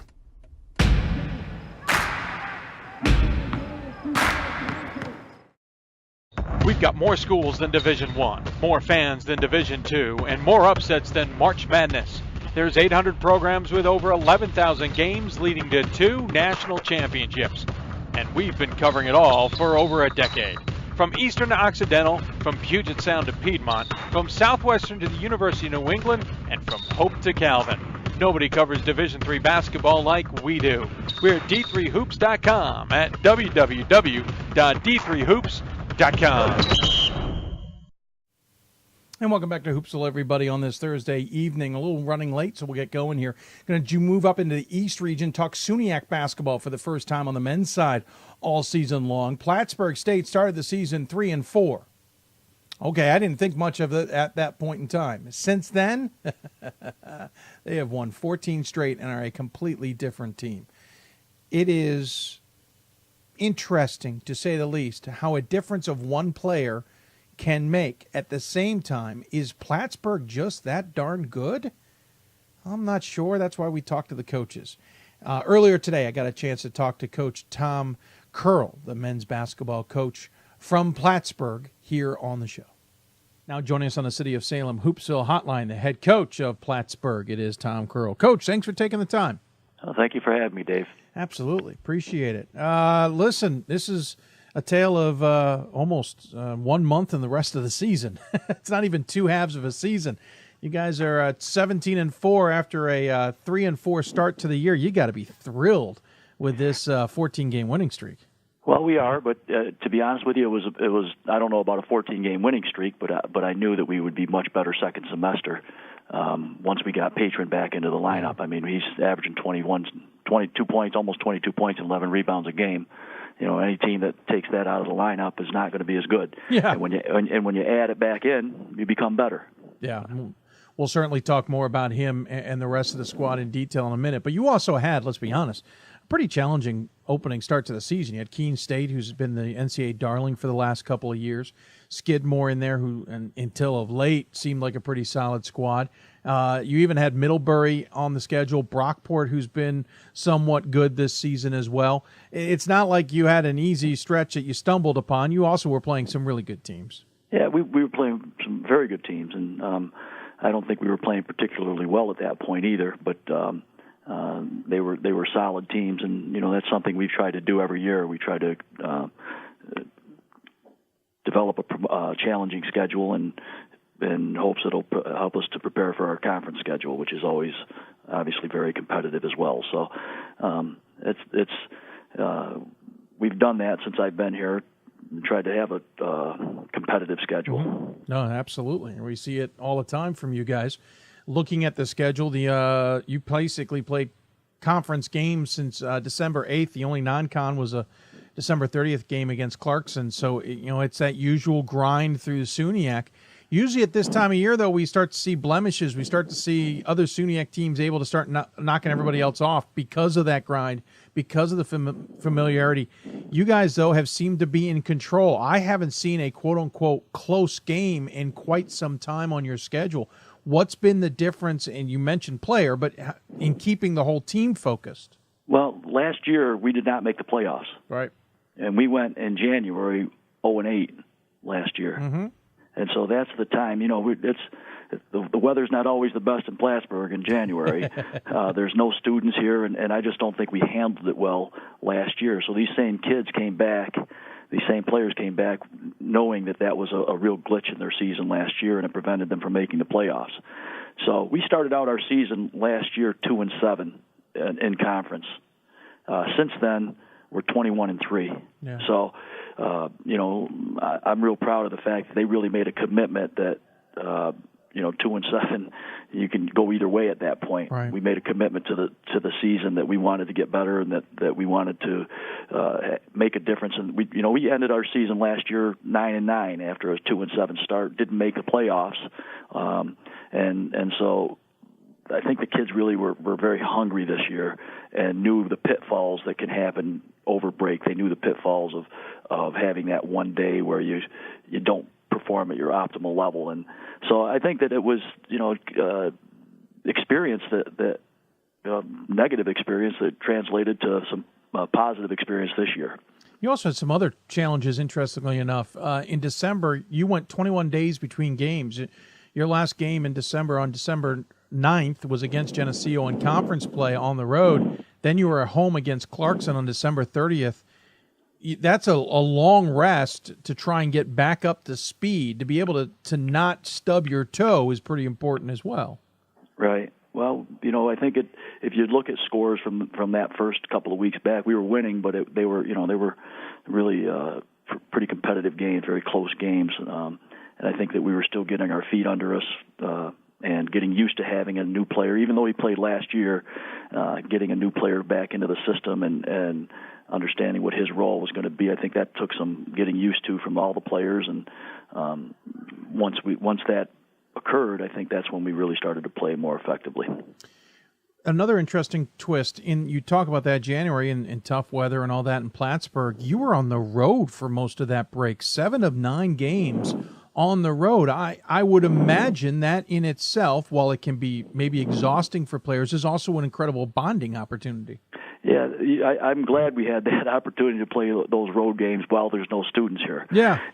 So we didn't start classes until January 29th. So wow. We had that entire from December 28th all the way through to January 29th. We're the hockey teams and the basketball teams are the only students on campus. So it's challenging, yes. Last year we didn't handle it well. This year we handled it very well, and so I think, like you said, it was a chance for the team to really bond well together, and they're pretty tight knit group, and they're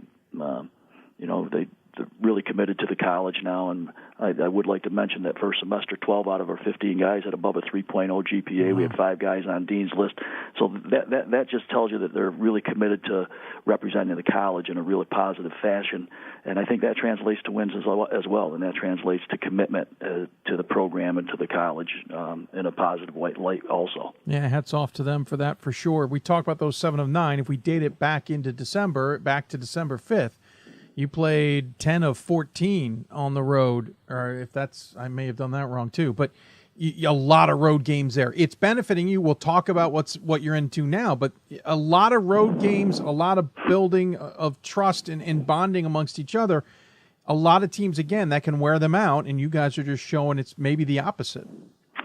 Yeah, well, each game, our league is a weekend league, you know what I mean? And each weekend presents new challenges, and I just think that we understood the pitfalls of it from not making the playoffs the previous year, and knew that one game, at 9-9 last year, we lost out on the playoffs to a playoff game or to a tiebreaker. We felt as though if we had made it last year, we could have won it. Right. I mean, that's how we were feeling. So we understand that one game can take you away from all of your goals, and so you have to focus really, really hard on every weekend, every game, and we had that kind of carrot in front of them all the time. This is the game that prevented you from making the playoffs last year. Yeah. And during that time when when we were on the road, they always had that in the back of their mind that was our goal all along, to make the playoffs. That was our goal. We said that let's not talk about championship when we're a team that didn't even make the playoffs last year. So before we could talk about being really good, we had to talk about being one of the top 6 teams in our conference first.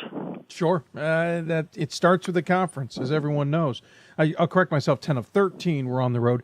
And then the flip of that is you started the season 3 of 4 at home, but more importantly, you're finishing the season at home 6 straight games dating back to January 30th, right after school started.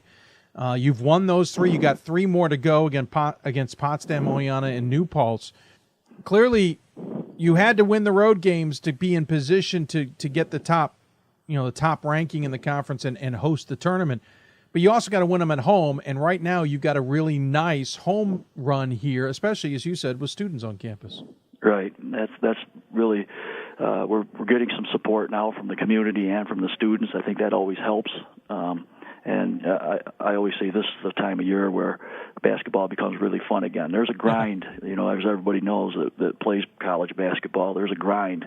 We got through that grind unscathed, and now we're at the point where basketball really becomes a lot of fun again. It becomes energized. It becomes enthusiastic for the game again. The issue for us is that everybody's enthusiasm and energy is going to come up as well. Right. Going into the playoffs, so we have to take it up to another level again.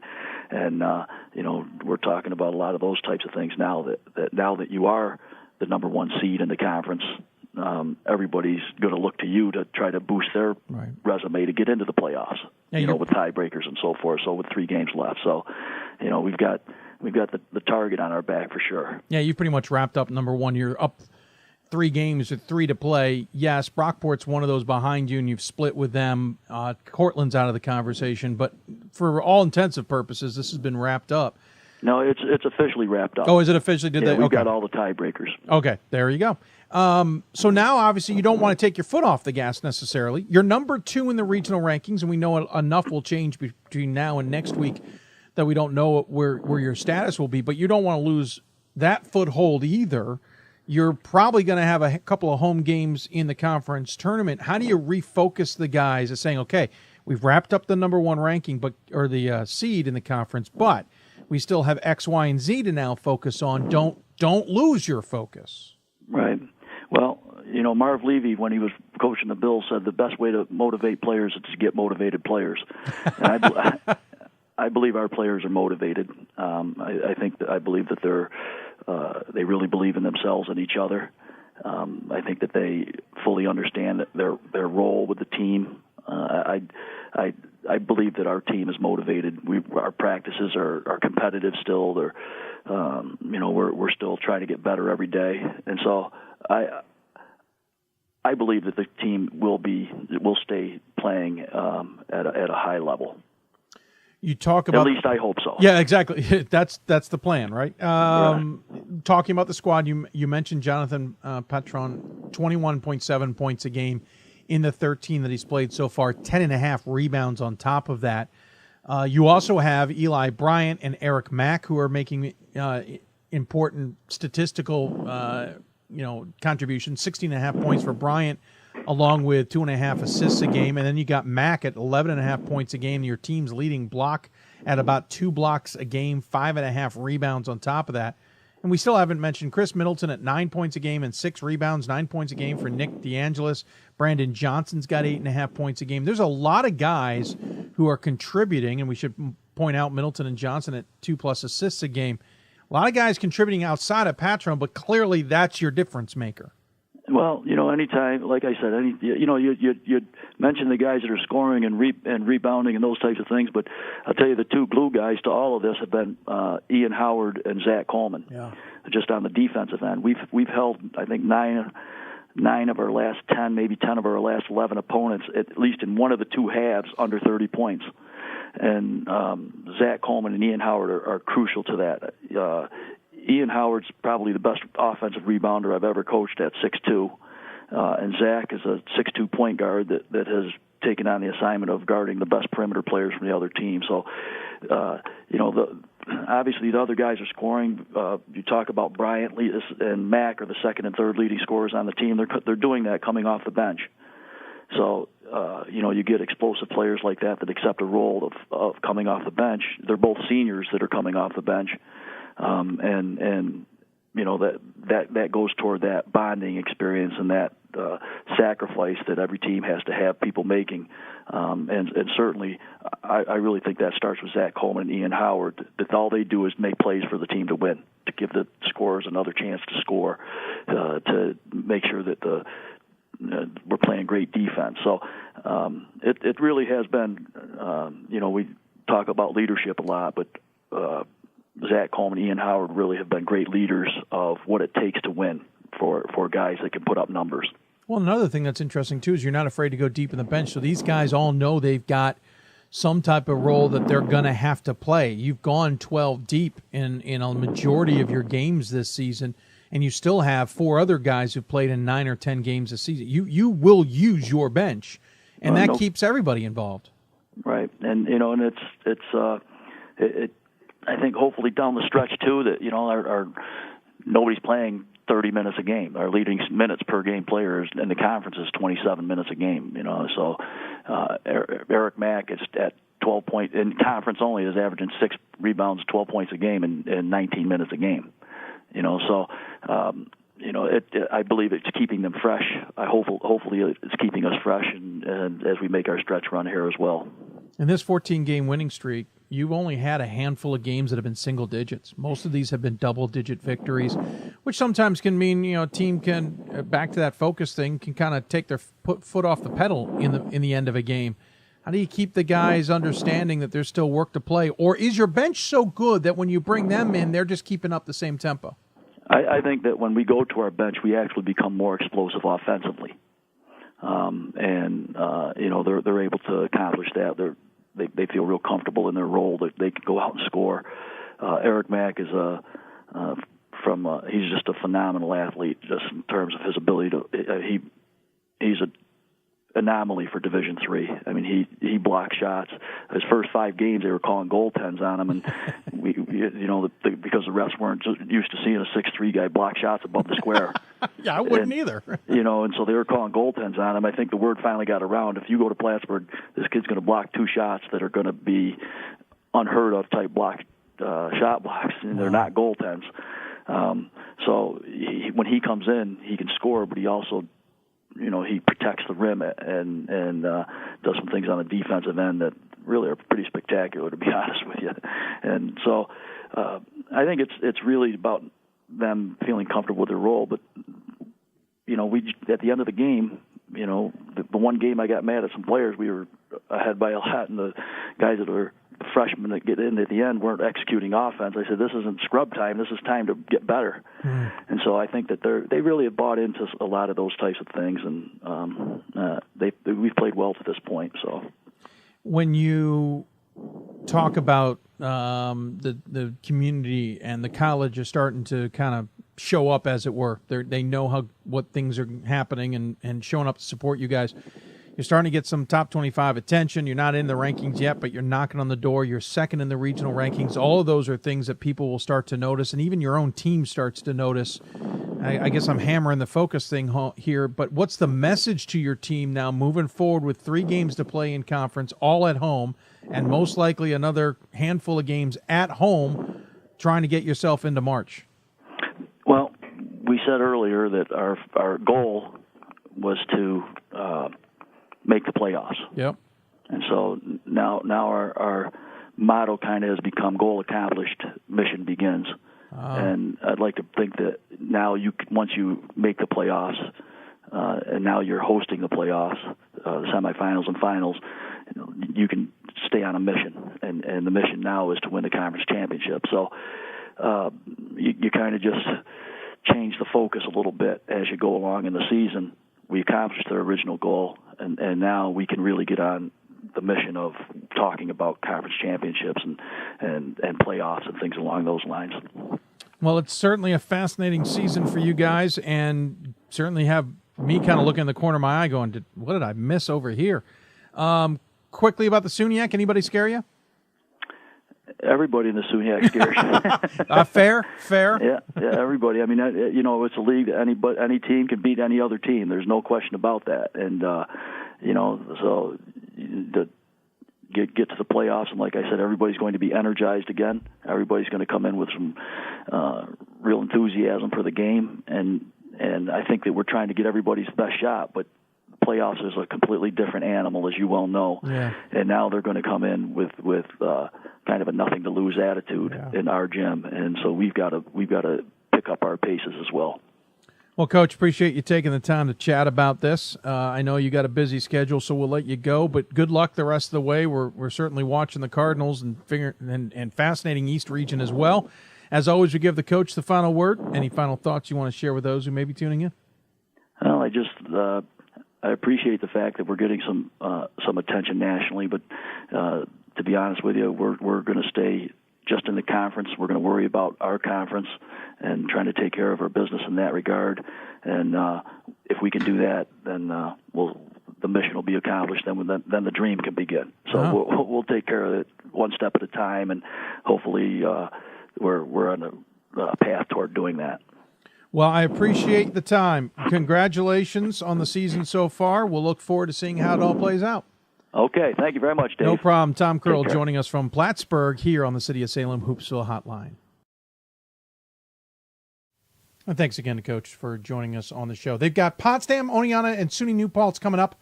All 3 of those games at home. They've already wrapped up number 1 seed, so it's a matter of keeping up the tempo. November what? I mean, they seriously started 3-4. They lost to Keene State and Skidmore, then beat St. Lawrence, Fredonia, and Buffalo State before losing to Middlebury and Brockport.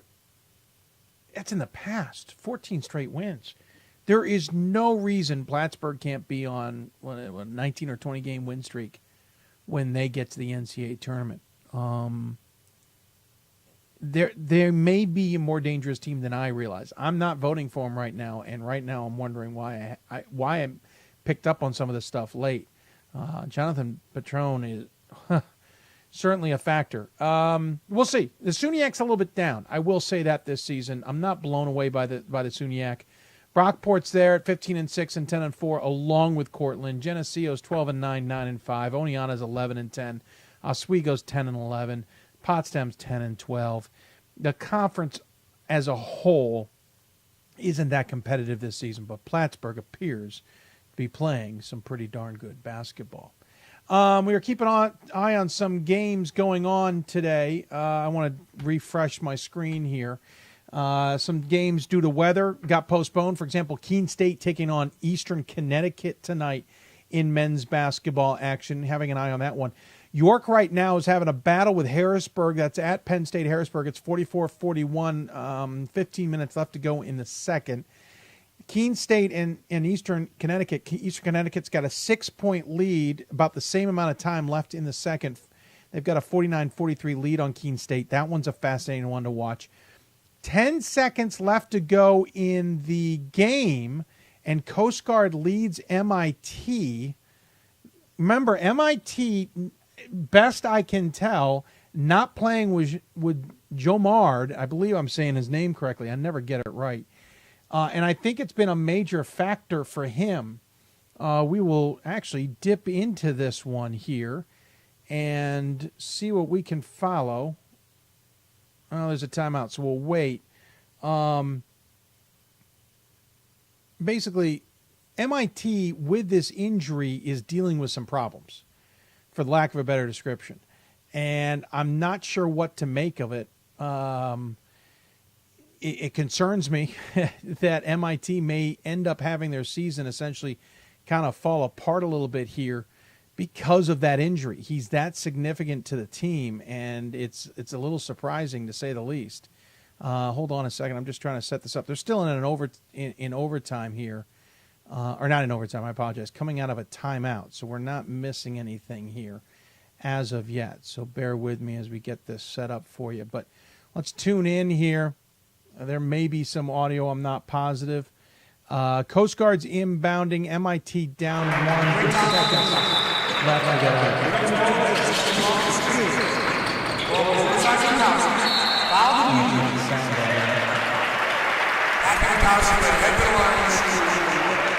We'll bring it back here so I can kind of readjust those settings.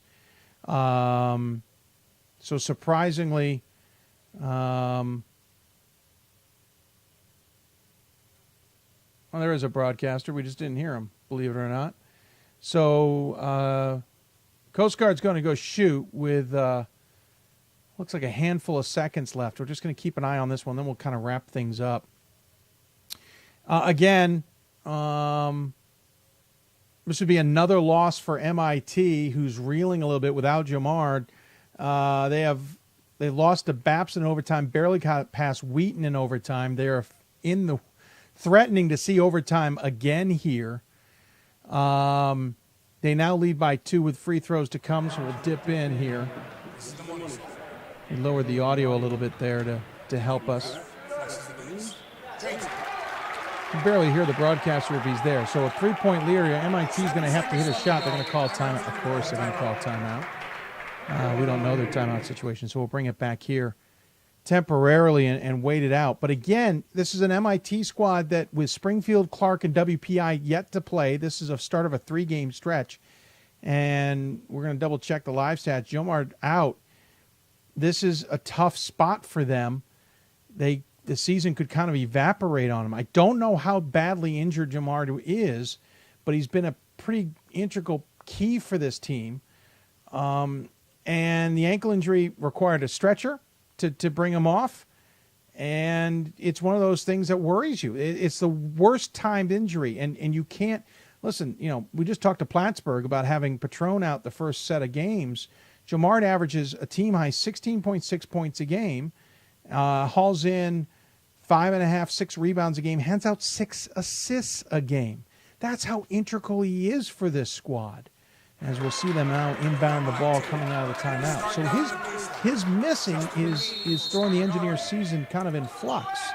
They got to get this win over Coast Guard. Shot in the corner, hit the side of the backboard, and that's going to do it. Coast Guard's going to end up winning this game.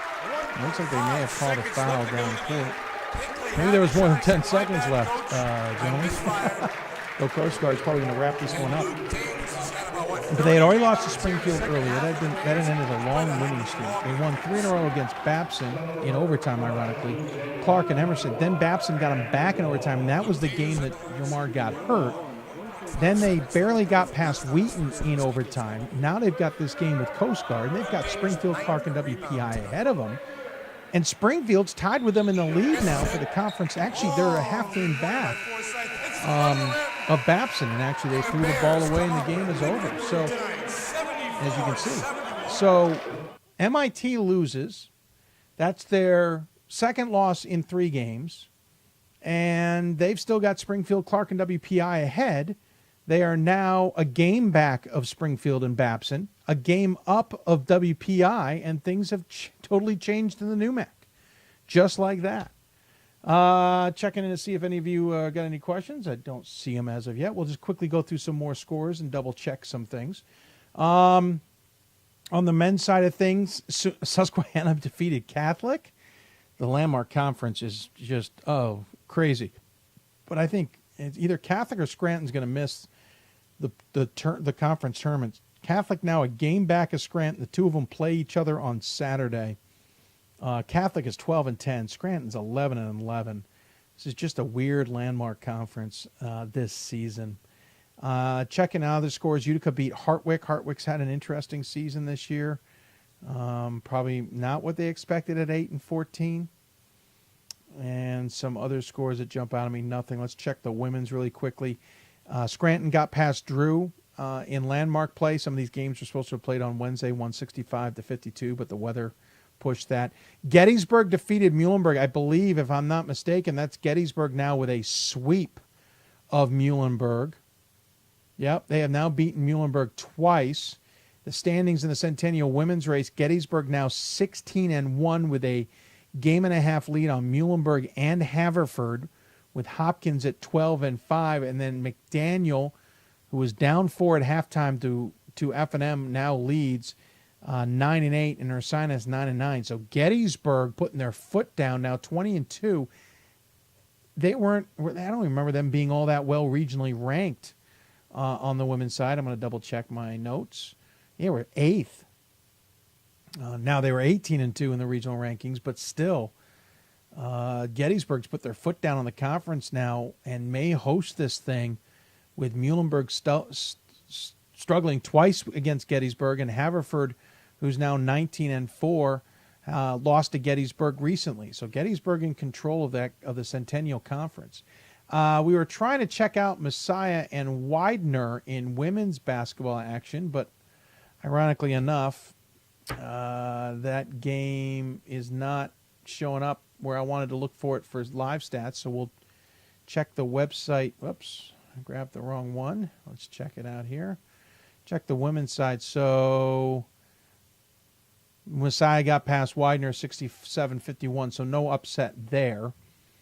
And I'm just checking to see if there's any other scores. Smith got past Coast Guard 74-50.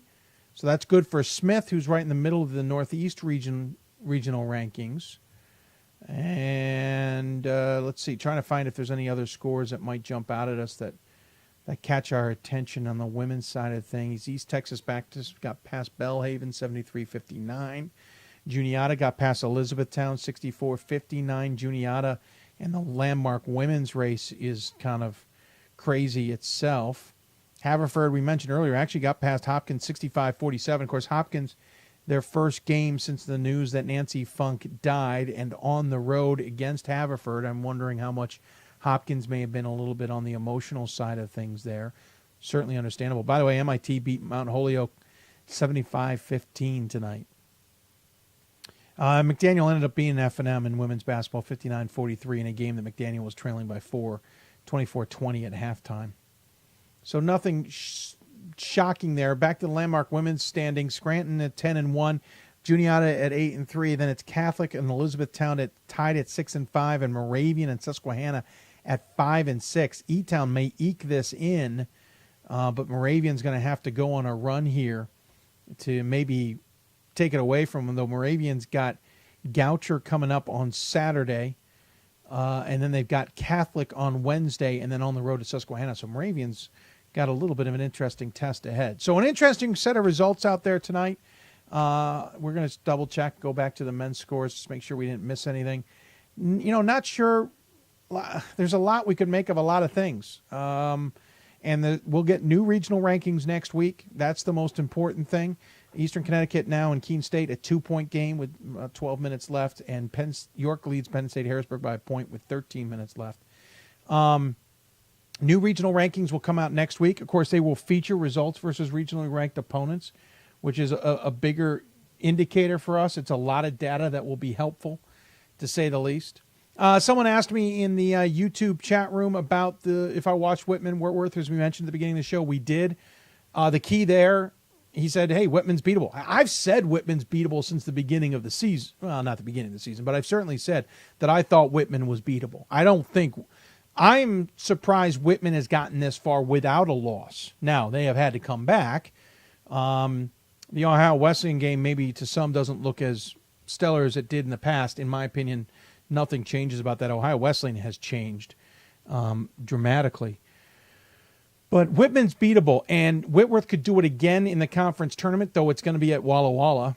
Or the worst timed one would be a fourth meeting in the NCAA tournament. Now, let's remember something about the NCAA tournament. Right now, one of the interesting caveats and interesting developments, maybe is a better way of saying it, is what's happening in the South region. There may only be 2 Texas teams that come out of there with no one else even close to them.